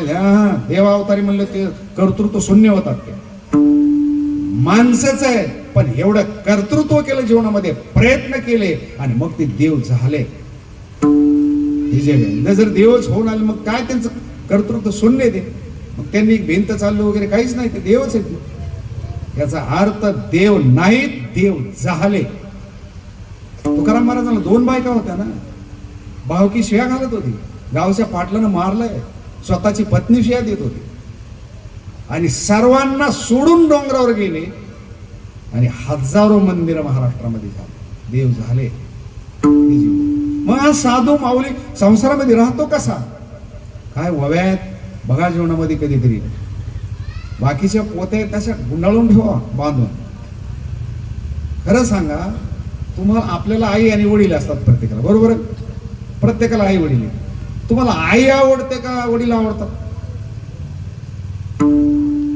आवडतात दोन्ही, पण जास्तीत जास्त कोण आवडतं? हा, कोण आवडतं? आई, बरोबर आहे. ज्ञानेश्वरी ही जगाची आहे, ते हे माय ज्ञानेश्वरी. जनाबाई सांगतात की ज्ञानेश्वरी पुस्तक नाही, ग्रंथ नाही, माझी माय, माझी माय, ते हे माय ज्ञानेश्वरी. संत जना माहेश्वरी, ज्ञानेश्वरी माय. तुकोबरायांची गाथा हे वडील आहे, बाप आहे. आणि ज्या बहादर पुरुषाला आईचं आणि वडिलाचं प्रेम मिळालं, त्यांचं मार्गदर्शन जरी मिळालं, तर जगात तो कळेकाळावर मात करतो. जगात कोणापुढे हात पसरायची गरज लागत नाही. आणि बाकीचे जे पोते आहेत ना, मग भाऊ भाऊ की सख्खे भाऊ, चुलत भाऊ, सावत्र भाऊ, चुलत भाऊ, चुलीत भाऊ वगैरे, मग ह्याचे जरा लांबचे नातेत म्हणजे हे आपले भावकी पाहुणे रावळे. बाकीच्या पोत्या मग हे दोनच आपले जिव्हाळ्याचे, माय आणि बाप. ज्ञानेश्वरी ही माय आहे आणि तुकोबारांची गाथा ही बाप आहे, वडील आहे. ह्या दोन्हीचं प्रेम तुम्हाला मिळालं, दुसरीकडे बघायचीच गरज लागत नाही. माऊलीला साधक विचारतो, माऊली साधू कसा राहतो? माऊली म्हणतात ऐक. माऊली म्हणतात आता तुम्ही जे आलेली माणसं आहेत ना, पुरुष महिला, या सर्वांच्या बरोबर एक बाई आलेली, तुमच्या बरोबर एक बाई आलेली, पण ती तुमच्या लक्षात नाही. आहे का तुमच्या बरोबर? तिचं नाव आहे सावली. आहे का सावली? का घरी ठेवली? आहे का सावली? बरोबर. माटी बघ, वळून बघा तुमच्या साईडला, तुमची सावली आहे का नाही? आहे का मंडळी? पुरुषाच्याकडे तुमच्याकडे आहे का? आहे का सावली? का नाही अजून गावली? आहे ना? बर, आता मी तुम्हाला सांगितली म्हणून तुमच्या लक्षात आली. होती का तुमच्या लक्षात? माझी सावली माझ्या बरोबर आली असं तुमच्या लक्षात होतं का? नाही. माऊली म्हणतात साधू हा पत्नी बरोबर असा राहतो, त्याची पत्नी त्याच्या कर्मात सगळ्या बरोबर असते, कुठेही जाती बरोबर असते. बघा शब्द कसे, सावली सरीशीच असे, सरीशीच म्हणलेलं आहे, बरोबरच असते. सावली सरीशीच असे, परी असे हे नेणी जे जैसे. ही आहे, मी तुम्हाला सांगितली म्हणून तुम्ही तुमच्या सावलीकडे बघाले. तुमच्या लक्षात होतं का सावली बरोबर आली? बरं, कधी म्हणलेत का मलाही वाढाल, माझ्या सावलीलाही ताट वाढा, माझं तिकीट द्या, माझ्या सावलीचंही द्या, मला जागा राहू द्या, माझ्या सावलीला राहू द्या, म्हणलेत का कधी? बरं, नाही का बरोबर तुमच्या? आहे. पण लक्षात आहे का? नाही. सावली सरीशीच असे, सरीशीच म्हणजे बरोबरच, सरीशी सुद्धा नाही मावली, सरीशीच बरोबरच. परी असे हे नेणी जे जैसे आहे हे लक्षात नसलं पाहिजे, ते जाणून घ्यायची गरज नाही. स्त्रियेचे तैसे लवलुप्य नाही. पत्नी बरोबर असावी, पण तिच्यासाठी विषयातला लाचारीपणा नसला पाहिजे, तिच्यात मोह नसला पाहिजे, तिच्यात अतिशय जीव नसला पाहिजे, आणि पत्नीचा पतीमध्ये असा लोलुप्यपणा नसला पाहिजे. ऐका ओवी, ही ओवी 728 वर्षापूर्वीची आणि वयाच्या 14व्या वर्षाच्या पोरानं लिहिलेली होती. 14 वर्ष वय आहे त्याचं. सावली सरीशीचा असे, तरी असे हे नेणी जैसे, स्त्रियेचे ऐसे लवलुप्य नाही, तिच्यावर जास्त आसक्तपणा नाही, बस ती आहे, जीव आहे, प्रेम आहे, अर्धांगिनी. लांब नेऊन सोडा बाबा त्यांना.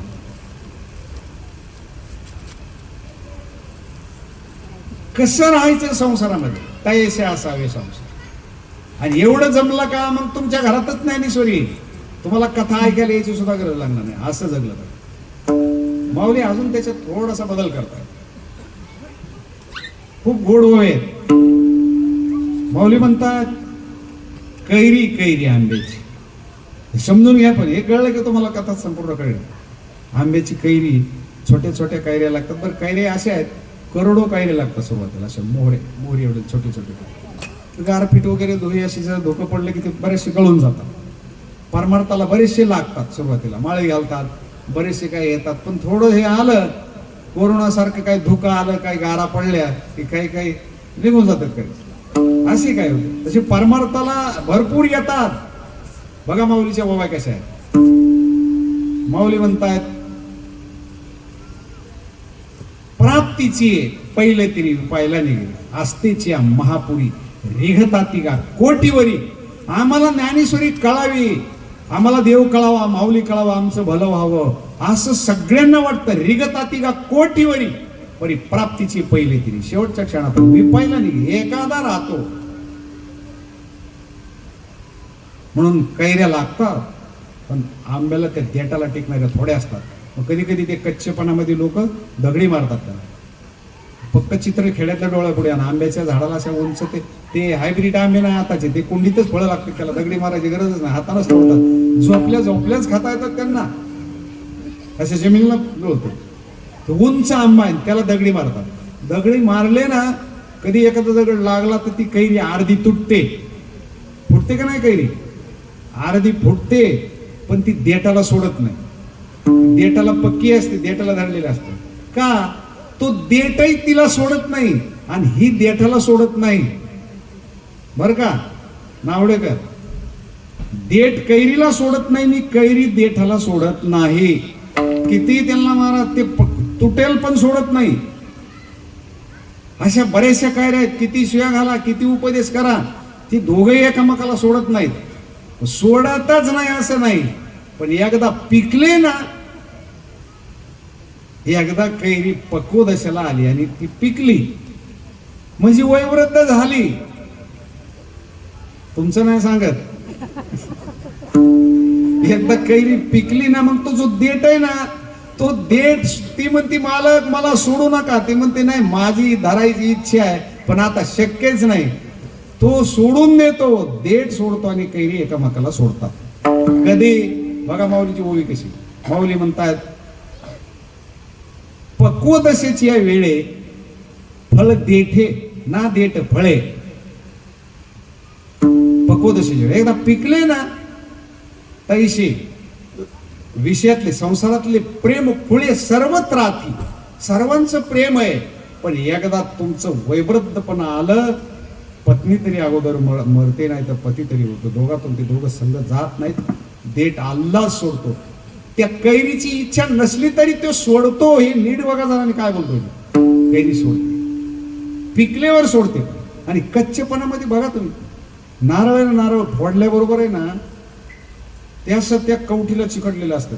त्याला किती उपदेश करा, किती कथा सांगा, सोडत नाही. त्याला दगडानं मारावं लागतो. असा चौकून मारून मारून ते सगळ्या बरगड्या मोडल्या तरी ते कवटीला पुन्हा त्या चाकून वगैरे काढावं लागतं. ते उलट वगैरे बेंड होतं, ते सोडत नाही.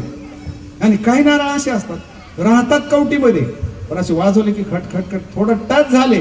एक कथा ऐकली ना, निघले आळंदी पुन्हा एका कथेत तर मोकळे. टच झाल्याबरोबर ते खोबळा वेगळं आणि ती कवटी वेगळी. पण कच्चे नारळ आहेत ते सोडतच नाहीत कवटीला. माऊली म्हणतात तैसे स्नेह खुळे सर्वत्र राहते. जगाचं सर्व प्रेम असलं तरी पण एकदा ज्ञान झालं, एकदा ज्ञानेश्वरी समजली ना, माऊली म्हणतात की देठ कैरीला सोडून देतो आणि कैरी देठाला सोडते. तसं आपलं जन्म मृत्यू विषय बाकीचे ऑटोमॅटिक तुमच्याकडून सुटल्या जातात. पण ज्ञानेश्वरी तुम्हाला समजली पाहिजे. हा 13वा अध्याय आहे. 13व्या अध्यायामध्ये खूप काय अनेक वेगळे प्रसंग माऊलीने आपल्या पुढे ठेवलेले. 14व्या अध्यायाचं चिंतन आपल्या पुढे ठेवतोय. 10-5 मिनिटांमध्ये, अर्धा तास टाईम आहे आपल्याला. 14वा अध्याय हा संपूर्ण गुणातीत पुरुषाचं वर्णन केलेलं आहे. तमोगुण, रजोगुण आणि सत्वगुणी असे 3 गुणांना युक्त पुरुष असतात. ते तुकाराम महाराजांचा अभंग आहे. प्रकाराचे 3 तुका म्हणे केले जन किंवा झाले जन. काही काही माणसं नुसते तमोगुणी असतात, अतिशय रागीट, थोडंसं बोलल्याबरोबर लगेच भांडणाला उठणार वगैरे, आईबरोबर, पत्नीबरोबर, मुलाबरोबर, भावकीबरोबर भांडणं, गावकऱ्याबरोबर भांडणं, हे तमोगुणी माणसं. आणि जर पती पत्नी दोघे जर असेच मिळाले तर मग सारखा भडकाच चालत राहतो घरामध्ये. हे तमोगुणी माणसाचं काम. आणि मग यांचा आहार सुद्धा तसाच. तमोगुणी माणसं जास्त तिखट खाणारी असतात. अति तिखट, अति खारट, आंबट, तेलकट, तळीमळी जास्त. हे तमोगुणी माणसं. ते शांत नसतात, त्यांच्याकडून सत्कर्म घडत नाही, रागीट असतात ते. आणि रजोगुणी माणसं, रजोगुणी मनुष्य हा रंजयेती. रजोगुणी शब्दाचा अर्थ आहे रममान होणारा. विषय एक अंगी घेऊ नका. 10 इंद्रियाचे 10 विषय. डोळ्याचा विषय, कानाचा विषय, मुखाचा विषय, तोंडाचा, नाकाचा विषय, हातात वगैरे असे 10 इंद्रिय 10 विषय. तर ते विषयात तो रमतो. म्हणजे तो एकदा रमला मग तो रंजतो. रंजला की पुन्हा तो गांजतो. उदाहरणार्थ तुम्ही एखादा दुसऱ्याचा बंगला बघितला आणि तुम्ही बांधायला काढला. बंगला बांधायला काढला, 1-2 कोटी रुपयाचा. पैसे तर कमी पडले, तुम्ही रंजलेत. आता बांधायला सुरुवात केली, पुन्हा आता अर्धाच शिल्लक राहिला, पुन्हा गांजले लागले, ह्याला माग त्याला माग. ती रजोगुणी मनुष्य आहे ना, तो जास्त रंजनात्मक कार्यक्रम जास्त करत राहतो, रमण्यावर जास्त भर असतो. आणि रजोगुणी माणसाचं जास्त असं सांगितलेलं आहे 14व्या अध्यायामध्ये, तमोगुणी मनुष्य विचित्र येवणीला तो जातो, वेगळ्या वेगळ्या पद्धतीने कर्म करून. रजोगुणी मनुष्य पुन्हा जन्माला येतो. आणि सत्वगुणी मनुष्य जो आहे तो देव येवणीला, साधू येवणीला तो जातो. म्हणून रजोगुणी मनुष्य जो आहे त्याचं वर्णन करत असताना माऊली म्हणतायत, रजो राजात्मकम रागात्मकम विद्धी. राग म्हणजे आसक्तपणा, विद्धी म्हणजे जाण अर्जुना. हे त्यांचं जीवन जिथं जाईल तिथं ते विषयातलं मार्गदर्शन करणार. घर कसं असावं, खिडक्या कशा असाव्यात, की मोठं जर गेला ना, एखाद्या शेतात गेला, हा मग इथं आंब्याची झाडं लावा, जांभळीची झाडं लावा, एखादं धरण बांधा, विहीर पाडा, बोर घ्या. असं म्हणणार नाही की इथं ज्ञानेश्वरी लावा, सांगा, ऐका. त्याचं हे जगच नसतं. बघा ह्याच्यावर माऊलीच्या ओव्या आहेत, तुम्ही ऐकू नयेत पण तुम्हाला आता सांगतो. माऊली म्हणतायत, नगरेची रचावी. नगरेची म्हणजे नवीन नवीन बंगले बांधावे, जरा गाव निर्माण करावे. हे रजोगुणी माणसाचं काम आहे. नगरेची रचावी का जळाशय निर्मावी, महावने लावावी नानावीत. हे लावाच असं माऊलीचं म्हणणं नाही. आता करतात लोक, त्यावेळेला माऊलीने करून ठेवलेलं, त्याचा फायदाच आहे. पण हे रजोगुणात्मक माणसाचं जे, हे रजोगुणानं युक्त मनुष्य त्याचं हे कर्म आहे. ते कुठे गेला तरी असं जगणार. म्हणून ह्याचं जगणं सांगत असताना माऊली म्हणतात, जे नशिबात आहे त्याच्यामध्ये हा बदल नाही करू शकत. रजोगुणी माणसाच्या ह्याच्यामध्ये काबाड कष्टच आहे. कुठेही जातो का, त्याला ते गप बसणं आवडत नाही. कुठेही गेला तर तो काही ना काही असे कुठे करतच बसणार तो रजोगुणी मनुष्य. मग माऊली ओवी लिहितात, माऊली खूप गोड ओवी लिहितात. माऊली म्हणतात, सुरवाडेशी भिकारी. काय ओव्या आहेत माऊलीच्या, सुरवाडेशी भिकारी. एवढं कौतुकाला सहज भिकारी. वसो का राज मंदिरी. तो एखाद्या राजघराण्यामध्ये राजाच्या मित्र येतो, पंतप्रधानाचा मित्र आहे, मुख्यमंत्र्याचा मित्र आहे, राजाचा मित्र. पण तो घरी गेला, बंगल्यात बसला, राजा ज्या गादीवर बसलाय त्याच गादीवर तोही बसलाय. सुरवाडेशी, सहज कौतुकानं सुरवाडेशी, पण भिकारी. वसो का राज मंदिरी. मंदिर म्हणजे तुम्हाला काल सांगितलंय, मंदिर म्हणजे संस्कृतमध्ये घराला मंदिर म्हणतात. राजघरात त्या राजाच्या मंदिरामध्ये, घरामध्ये तो बसलाय. वसो का, वसो म्हणजे आसने, बसणे, राजमंदिर. पण त्याचा जी भिकारी वृत्ती ना ती जात नाही. राजाच्या शेजारी जरी बसला, राजाच्या घरात बंगल्यामध्ये बसलाय, पण ती रजोगुणी वृत्ती जी आहे तिची जात नाही, त्याच्या नशिबात बदल होत नाही. माऊलीने दुसरं उदाहरण दिलेलं. माऊली म्हणताय, बैल ते कारभाडे. हे न चुकेगा पुढे नेई जो का वराडे समर्थाचे. आता जसे ट्रक, ट्रॅक्टर, वाहन, 4 व्हीलर, लक्झरी वगैरे असं, किंवा विमानानं. तुमच्या घरात महाराजांनी आम्हाला चौधरी परिवार, ब्रिजभूषण चौधरी का, हा, त्यांनी मला, ते नाशिकचे चौधरी येतात, त्यांनी मला राजस्थानमध्ये त्यांची 4 भावात एक मुलगी, तिथं एक श्रीमंत घरात दिलेली होती. माझ्याबरोबर, आमच्याबरोबर जवळ 700-800 माणसं त्यांनी विमानानं नेली होती राजस्थानमध्ये येणं जाणं. मग काही विमानानं वराड जात. कधी लक्झरीनं जातं, पण पूर्वी बैलगाड्या असायच्या.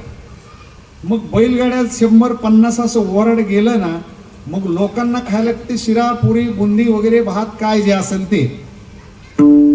पण बैलाला काय असतं तिथं? बैल ते करबाडे नेजो का वराडे माऊली म्हणतात समर्थाचे नाही. करोडोपतीच्या लग्नाला जरी गेलं, बैलाला काय नाही म्हणले, मुख्यमंत्र्याच्या मुलीचं लग्न आहे, पंतप्रधानाच्या मुलाचं लग्न आहे म्हणले, त्याला नाही बैलाला इथं बुंदी लाडू शक्य आहे कधी? बैल ते करबाडे हे न चुके का पुढे नेजो का वराडे समर्थाचे नाही. रजोगुणी माणसाच्या जीवनामध्ये रममाव हे कष्टच आहे. त्याला कुठेही जाते, ते जरी भिकारी राजघराण्यामध्ये राजाच्या शेजारी जरी बसला तरी सुद्धा त्याचं कर्म त्याला त्याच्या नशिबात जे आहे ते चुकत नाही. हे रजोगुणी माणसाचं कर्म आहे. मन आणि सत्वगुणी मनुष्य जो आहे ह्या तिन्ही गुणावर मात करतो तो. तमोगुण, रजोगुण आणि सत्वगुण सात्विक कर्म करतो. तो कुठं जरी गेला ना, तो म्हणा ह्या गावात हरिपाठ होत नाही का? होतो ना, पण मंदिरात बरं आम्ही येतो जरा मंदिरात. बघा तुम्ही मुस्लिम समाजामध्ये पाहुणा आला तर ते नमाज पाडायलाच घेऊन जातात. आपले तसे नाही. पहिले तर काळ्या पिशव्या घेऊनच जाणार पाहुणे आले तर. ते म्हणायचे नाही चला ऐकायला ज्ञानेश्वरी कथा आहे माऊली वगैरे असेल तिथे. आपले नावडीचे चांगली माणसं तिथे असेच आहेत. सत्वगुणी मनुष्य हा हरिपाठ करणार, काकडा करणार, पारायण, हे त्याचं दैनंदिन कर्म हेच आहे, हे त्याचं जगणं आहे. पण तो त्याच्याही पुढे जातो. सत्वगुणी मनुष्य त्या गुणातीत पुरुष आहे. आता हे तिन्ही गुणांना युक्त आहेत, तमोगुणी, रजोगुणी आणि सत्वगुणी. पण असा एक साधू आहे तो गुणाच्या अतीत आहे. ते सत्वगुणी सुद्धा नाही, तो तिन्ही गुण अवलंबून जातो. त्या पुरुषाला म्हणतायत अत्री. त्रि म्हणजे 3 गुण, तमोगुण, रजोगुण आणि सत्वगुण. याच्या अतीत जो आहे त्याला काय म्हणतायत? म्हणजे नाही, त्रि म्हणजे तिन्ही गुण नाहीत, अत्री. आणि त्यांची पत्नी जी असते ती अनअसूया. अत्रीची पत्नी, तिचं नाव काय? अनअसूया. अनुसूया, अनुसया नाही. आपल्याकडे सहज म्हणतात ते आमच्या शेजारची नाही का ती आणसी. आणसी होते काय, आणसाबाई.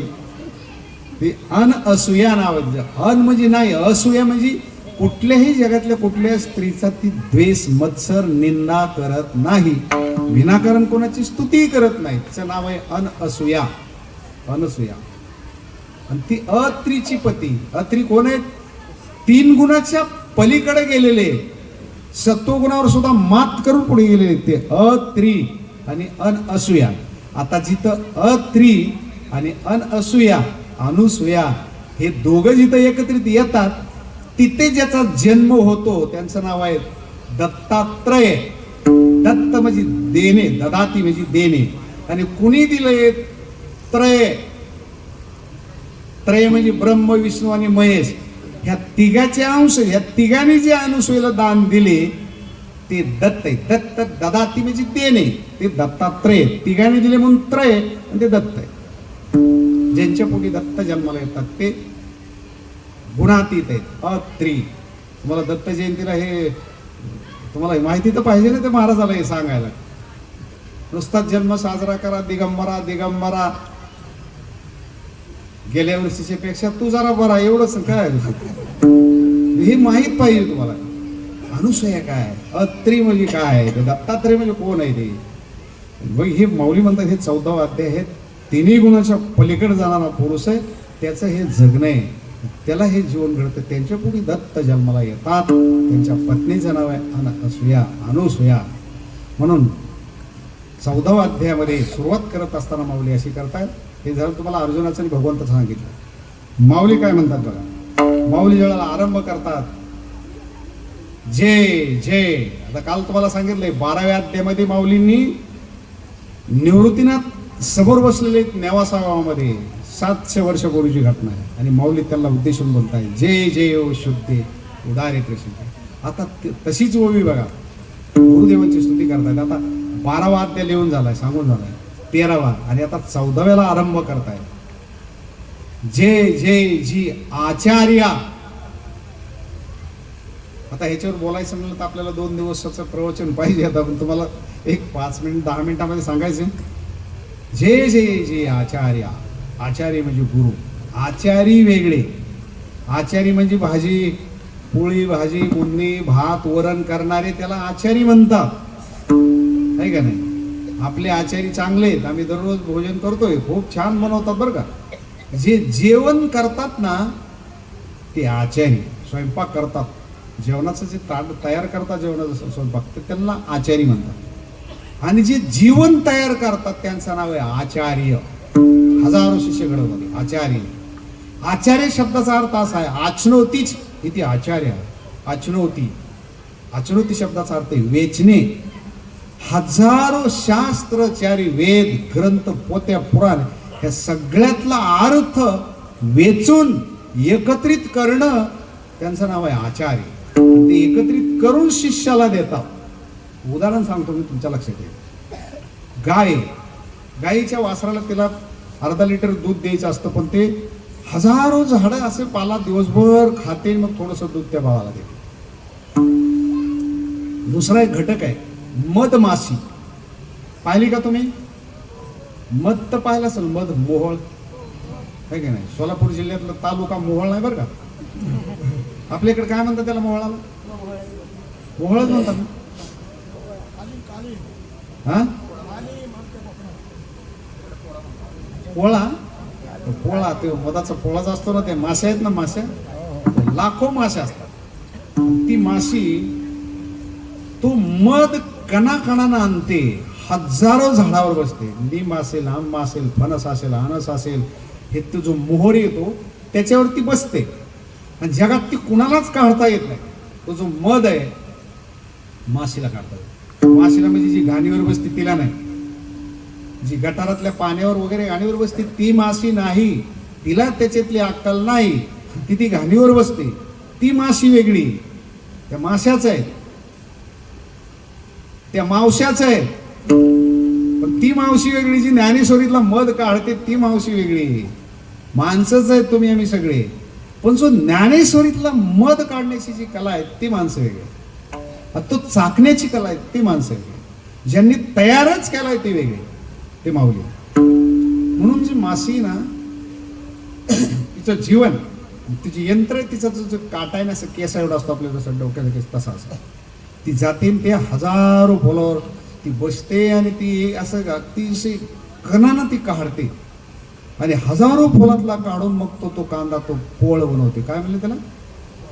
पोळा बनवते. आणि वर असा तो कांदा असतो मधाचा, त्याच्यात मध असतो. ती हजारो करोडो फुलामधून त्या मासे आणतात तेव्हा ते एवढा एवढा मध तयार होतो. मग तुम्ही आम्ही दयाघन साधू हृदयाचे उदार अंतकरणाचे तिनं बिचारीने एवढं कष्टानं साठवलेलं आपण जायचं, तिच्या खाली जाळ लावायचा. त्या माश्या जळूनही मरतात काय धुक्यानं वगैरे, त्यांना उठून लावायचं. आणि मग आपण एवढे परोपकारी, आपल्या पोराला कोणाला खोकला येत असेल तर तिनं जमवलेला तिला जाळून मारायचं आणि ते खोकला त्या खोकल्यावरही त्यांना घालवायचा. हजारो लाखो माश्या जळून. ती मधमाशी सारखा साधू असतो. मधमाशी माऊली म्हणतात उदाहरणापुरतीच आहे, उदाहरण एकांगी असतं. ती मधमाशी मध जमवते पण त्याचा विनियोग ती दुसऱ्याला देत नाही, स्वतः खात नाही. कळलं काय बोलतो? माशी मध जमवते, अतिशय अमृतासारखा मध आहे, पण ती स्वतः खात नाही आणि दुसऱ्याला देत नाही. तिला हुसकून लावून घ्यावं लागतं. तसा साधू जे आहे, जे आचार्य गुरु जे आहेत, शास्त्रातलं कणाकणानं ज्ञान ग्रहण करतात आणि उदाहरणांतकरणात तुम्हाला देत आहेत. म्हणून माऊली म्हणताय जे जे जी आचार्य, आचनोतीची ती आचार्य. समजून घ्यावर काय. नाही कळलं तर मला सांगा, हे समजत नाही म्हणून पुन्हा डबल सांगा. जे जे जी तुमचा जे जेकार असो. आचार्य म्हणजे निवृत्तीनाथ महाराज आपले गुरु आहेत, त्यांना उद्देशून माऊली. वय 14 वर्षे. बघा 14 वर्षाची पोरं पोरी काय करतात. ती 14 वर्षाचा मुलगा आहे आणि गुरु समोर बसले निवृत्तीनाथ महाराज नेवासा गावामध्ये. 7 शतक गेले तुम्ही. आणि त्यावेळेला माऊली म्हणतात जे जे जे आचार्या समस्त सूरवर्या. सूर शब्दाचा अर्थ आहे देव आणि आसूर म्हणजे राक्षस. संपूर्ण जगातले देव बरं का, नीट समजून घ्या. तुम्ही पोथ्या पुराण ऐकता नाही ना, हे सगळं विसरून जाताय आणि नको त्या देवाच्या मागे लागताय. समस्त सूर, जगातले सर्व देव, ब्रह्मा विष्णू महेश म्हणजे भगवान शंकर, सिद्धेश्वर, विश्वेश्वर, काय जे देव आहेत ना, इंद्रचंद्र, ह्या सगळ्यापेक्षा वरिष्ठ आहेत निवृत्तीनाथ महाराज. कळतंय काय बोलतोय?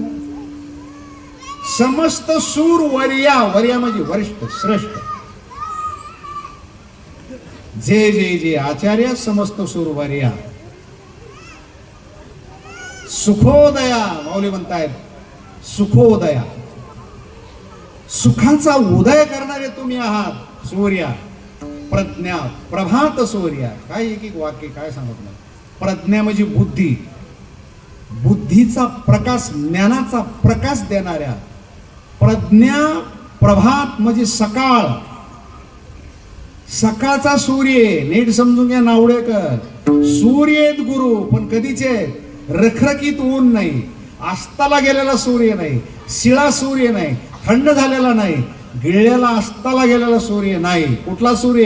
प्रभात सूर्य. सकाळी उदयाला आलेलं लालबुंद प्रतिबिंब, जगातला अन्न करणारे करणारा. हे जे गुरु आहेत निवृत्तीनाथ महाराजांना हे उपमा देतात. समस्त सूर्यवर्या, प्रज्ञा, प्रभात, प्रभात म्हणजे सकाळचा सूर्य. प्रज्ञा, प्रभात सूर्य, सुखोदया, सुखाचा उदय करणारा. हे शब्द एवढे सोपे नाहीत, मी तुम्हाला सहज सांगून चाललोय. आजमावा जरा, समजून घ्या, कळून घ्या शब्द. बहुसंख्येने आमचा मातृवर्ग ऐकायला गेटच्या बाहेर माणसं बसली बघा, पण जरा उशीर लावताय. जसं जसं पंगत जवळ येईल, म्हणजे टाइम संपत येईल ना, तसे तसे तसे तसे जास्तच गर्दी होती. जरा भाजीचा ह्याचा वास आला असे करतच निघतात. मग इकडं थोडस त्याच्या अगोदर थोडं लवकर आले तर तुम्हाला हे जेवण मिळेल ना, आहे का नाही? मला असं म्हणायचं नाही येऊ नका, येतात अभिनंदन आहे. अन्नदाते खूप चांगले. मी ज्यावेळेला 2007ला ज्यावेळेला प्रारंभ केला, महाराज काही त्याच्यातली गेले असतील. आदरणीय पूजनीय आमचे पुंडलिक शेठ, देव माणसं ही माणसं बघा, लक्ष्मण शेठ, पुंडलिक शेठ, आत्माराम शेठ, त्यांची अजूनही पंक्ती चालत. आमचे अरविंद शेठ पहिल्या दिवशी मला भेटले होते. असे अन्नदाते आहेत, अभिनंदन आहे तुमचं. अशा महायज्ञामध्ये महाराज पूर्ण गावाला तुम्ही जीव घालताय. वेळेवर येत जा, लवकर येत जा. वक्त्याचा एक शब्द सुद्धा जाता कामा नये. वक्त्याच्या अगोदर तुम्ही आले पाहिजे. मला असं कडीने यावं लागलं पाहिजे, नाही तर मधून असं तुम्ही वाट बघितली पाहिजे वक्त्याची. कधी येतात महाराज, ते उलट आहे, मला वाट बघावं लागते. कधी येतात नावडेकर, कधी आता अर्ध्या तासाने येते का 2 तासाने येतात का संपल्यावरच येतात पुन्हा. लवकर येत जा. हे शब्द पुन्हा ऐकायला मिळणार नाही. जय जय जय आचार्य. समस्त सूर्यवर्या, प्रज्ञा, प्रभात सूर्या, सुखोदया. हे गुरुदेवा, काय सांगावं तुम्ही? काय ज्ञानोबा रे, काय पाहिजे तुला? नाही दादा, फक्त एक करा. आता आहे ना, मला खूप मोठा व्यवसाय करायचा आहे, मला उद्योग करायचा आहे. हे जे 14व्या अध्यायापासून पुढे मला आता ज्ञानेश्वरी सांगायची. एकदा लावून जा रे बाळा, सारखं सारखं मधून मला विषय पडलो. दे ठेवून बाजू जागेवर.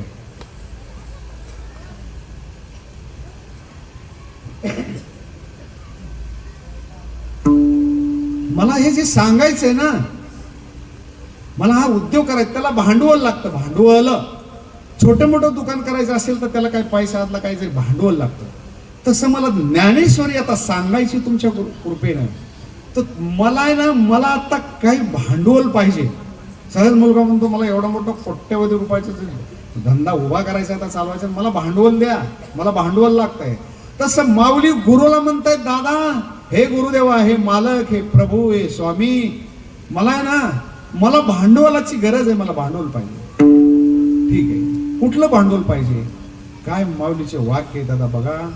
तुम्हाला जर भांडवल कळलंच तर महाराज तुम्ही प्रत्येक ज्ञानेश्वरी सांगा काय भांडवल आहे बघा. माऊली म्हणतात, आता कृपा भांडवल सोडी. बघा ओव्या, या ओव्या वाचा. आता म्हणजे वर्तमान काळ आहे. पहिल्या अध्यायापासून मी 13वा अध्याय सांगत आलो, इथपर्यंत आलोय दादा. मला आता आहे ना, आता इथून पुढे आता कृपा भांडवल सोडी.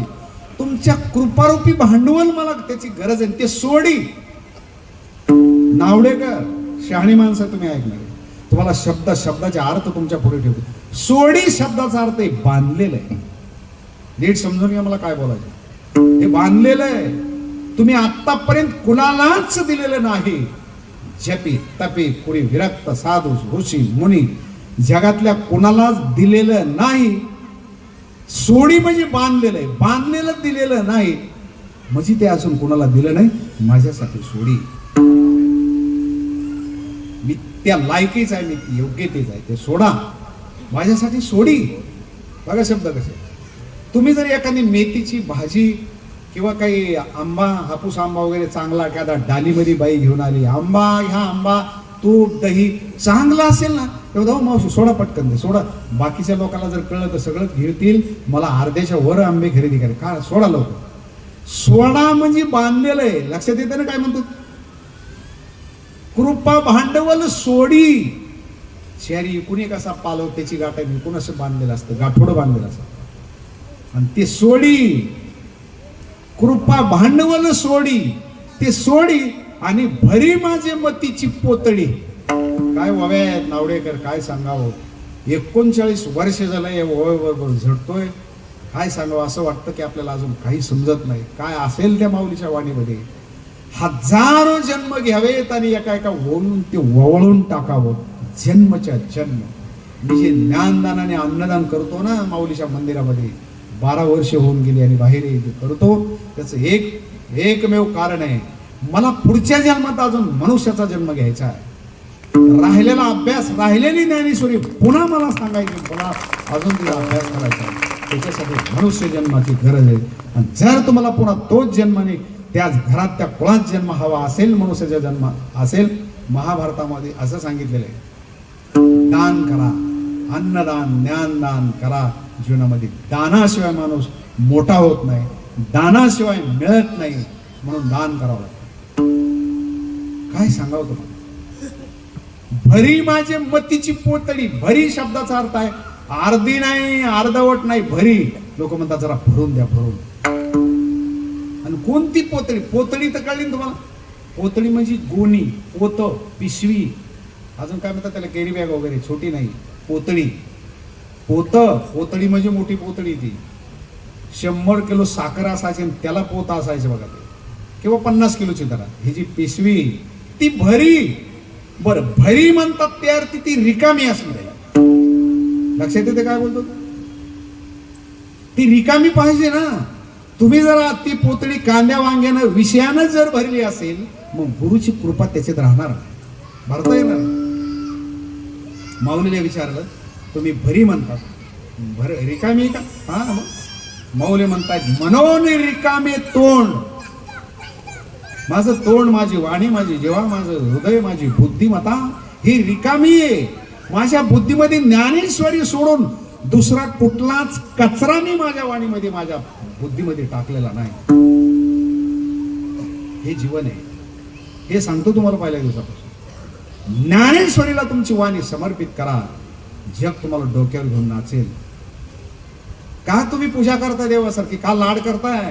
का जेवणाची वाट बघताय? का तुम्ही वाट बघताय? याचं कारण आहे, अर्जुन खाडे कोण लागून गेलाय?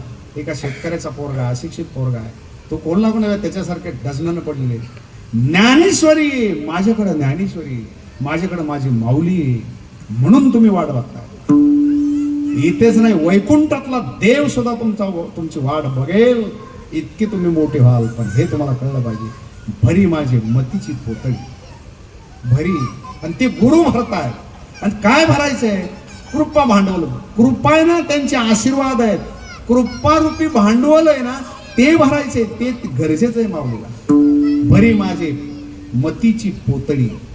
भरी म्हणजे ती रिकामी असली पाहिजे. रिकामी तुम्ही रिकामी ठेवा. दुसऱ्या पोत्या, दुसऱ्या चुकीचे ह्या ऐकून भरू नका. का ना, ज्ञानेश्वरी ऐका, गाथा ऐका, हरिपाठ ऐका, काकडा भजन ऐका, कल्याण करेल तुम्हाला ही माऊलीची वाणी. भरी माझे मतीची पोतळी. ज्ञान पद्ये जोडी भई दे या जगा. थोरा माते ज्ञान पद्ये जोडी. जगाला मी ज्ञान देईल, फक्त तुमचं कृपा भांडवल मला मिळालं पाहिजे.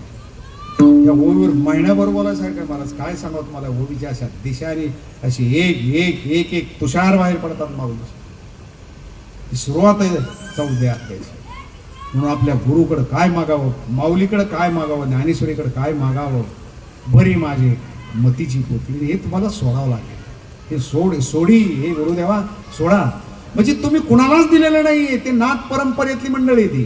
तुम्हाला सांगतो परंपरा कशी. आदिनाथ उमा बीज प्रगटले, मच्छिंद्रा लादले सहज, मच्छिंद्राने बोध गोरक्षाशी केला. ही परंपरा आहे. त्यांनी 9 जणांनी 9 शिष्य केलेले. त्याला 84 सिद्धाचा सिद्ध बेटी मिळाला. भेटी नाही, सिद्ध बेटामध्ये आळंदीमध्ये सिद्ध बेट आहे इंद्रायणी स्थिरावर, आणि तिथं त्यांचा मेळा आहे. 9 जणांनी 9 शिष्य केलेले. दुसऱ्याला जगाला कोणाला दिलेलं नाही. शंकरनं सांगायचं, विष्णूनं ऐकायचं, विष्णूनं सांगायचं, शंकरनं ऐकायचं. ही परंपराच आहे. आदिनाथ गुरु सकळ सिद्धांचा मच्छिंद्र तयाचा मुख्य शिष्य. मच्छिंद्राने बोध गोरक्षाशी केला. गोरक्षवळाला गहिनी प्रसादे निवृत्ती दातार, ज्ञानदेवा सार, जगातलं सर्व जे तत्वज्ञानाचा सार फक्त ज्ञानदेवा सार चोजविली त्यांना ते दिले. का भरी माझी मतीची पोतली. माझ्यासाठी फक्त सोड. आतापर्यंत मी कोणाला दिलेला नाही. म्हणून ही सुरुवात आहे 14व्या अध्यायाची. आणि त्याचा विस्तार तुम्हाला मागा सांगितला. रजगुण तमोगुण वगैरे त्याच्यावर कसा तो गुणातीत पुरुष मात करतो आणि कसं जीवन उच्चगाने करतो. सर्वसामान्य कुटुंबातला मनुष्य डोंगरामध्ये राहणारे अनुसयापर्यंत तपश्चर्या पतीची सेवा केली. जर तुम्ही एका ज्ञानेश्वरीवर जर प्रेम केलं, ज्ञानेश्वरीची सेवा केली, जगाचा बाप तुमच्या आश्रमात चालत येतो. आणि जटायू असेल, शबरी माता असेल, अनेक ऋषीमुनी असेल, मतंग ऋषी असतील, ही अनुसूया असतील, गिधाड आहे, 3 टाइम मटण खाणारा मांसाहार करणारा गिधाड आहे जटायू. म्हणजे ते काही माळकरी नाहीये. पण प्रभूवर भक्ती होती. जे राम राजा दशरथानं राम राम म्हणून देह ठेवला, त्याच्याकडे बघितलं सुद्धा नाही. त्याच्या 10वेला नाही 13वेला जिथं होते तिथं सर्व कर्म केलं. पण जटायूसाठी मात्र स्वतः चालत वनामध्ये गेले. पण असं जीवन होतं जटायूचं. भाऊ नाही ना, आई नाही ना, वडील नाही. प्रभूसाठी जीवन वेचणारा जटायू. श्रीराम श्रीराम श्रीराम श्रीराम राम राम श्रीराम श्रीराम श्रीराम श्रीराम. अहोरात्र प्रभूचं भजन आहे. आणि एक डोळ्याचा प्राण गेलेला आहे. पंख तुटून रक्ताच्या थरोळ्यात जटायू पडलेला आहे. पण प्रभू येण्याची वाट बघतो. त्याला माहित नाही, निरोप नाही त्याच्याकडे कधी येईल म्हणून. पण आत्मविश्वास असतो की माझा प्रभू एक दिवस येईल म्हणून. शबरी असेल, जटायू असेल, वाट पाहताय. आणि एकटा देव नाही, संत लक्ष्मणजी भक्त आणि देव ते दोघंही चालत आले. आणि रामप्रभूंनी महाराज मांडीवर घेतलं जटायूला. जी मांडी स्वतःच्या जन्मदात्र्या बापाला मिळाली नाही, एका गिधाड पक्षाला महाराज ती मांडी मिळाली, प्रभूची मांडी. आणि रामप्रभू पाणी पाजतायत. जटायू पाणी पित नाही. तो तोंड इकडे इकडे करतो. राम म्हणतात, का माझ्या हातचं पाणी नकोय तुला? नाही प्रभू, जर पाणी पिलो तर तुझं नाम जप बंद पडेल. म्हणून पाण्याचा थेंब सुद्धा घेत नाही. देह ठेवतो महाराज प्रभूचं दर्शन करून. आणि वडिलाची सुद्धा उत्तर क्रिया आणि दशक्रिया सर्व काही अंत्यविधी करणार नाही. इतक्या चांगल्या हजारो ऋषी मुनीच्या सानिध्यामध्ये टाळ पाकवाजाच्या गजरामध्ये रामनामाच्या गजरात जटांची उत्तर क्रिया. प्रभू निष्ठा आहे, निर्धार आहे. म्हणून तुमचं आमचं जीवन हे निष्ठा पाहिजे. तुकोबारांचा एक अभंग सांगतो तुम्हाला, खूप गोड अभंग आहे. हजारो देव आहेत, देव देवता आहे. पण महाराज म्हणतात बाकीचे ना शेंदरी हेंदरी दैव ते कोण पूजिती भूते खेते. आपुल्या पोटाची रडती मागती शिते अवदान, करीती कामिकाची सेवा लागून मागून खात्या देवा. काही देव लागून खातात, काही मागून खातात. काय देव असे त्यांना भजे मिळत नाही. भजे एक महिला परवा दिवशी आलो ब्रिजच्या पलीकडून 2 मुलं बरोबर आणि हातात तांब्यान ते घेऊन चालले होते. म्हणले कुठं चालले? नाही ते देवाला जरा. काय चालवलं? नाही म्हणले त्यांनी अंडे मागितले, कोंबडीचे अंडे. इतका दरिद्री दुष्काळ देऊ त्याला कोंबडीचं अंड मिळू नये. बरं ज्याला अंड मिळत नाही त्याला तुम्ही का तो तुम्हाला काय देईल? कधी विचार केला? ज्याला जिलेबी, ज्याला भजे मिळत नाही, ज्याला कुरड्या मिळत नाही, बरं ज्याला अंडे पाहिजे त्याने एखादा पोल्ट्री फार्म गाठाव ना, आहे का नाही? एखाद्या खाटकाचं दुकान खुरडा ते चाललेला ट्रक, तो जो पिकअप आहे भरून चाललेला, तो अल्लाद उचलायचा आणि घेऊन जायचं तिकडे गाठात. त्याला अंडे मिळत नाहीत. इतका दुष्काळी देव, त्याची सेवा लागून मागून अशा भिकारी देवाची सेवा तुम्हाला काय मिळणार आहे?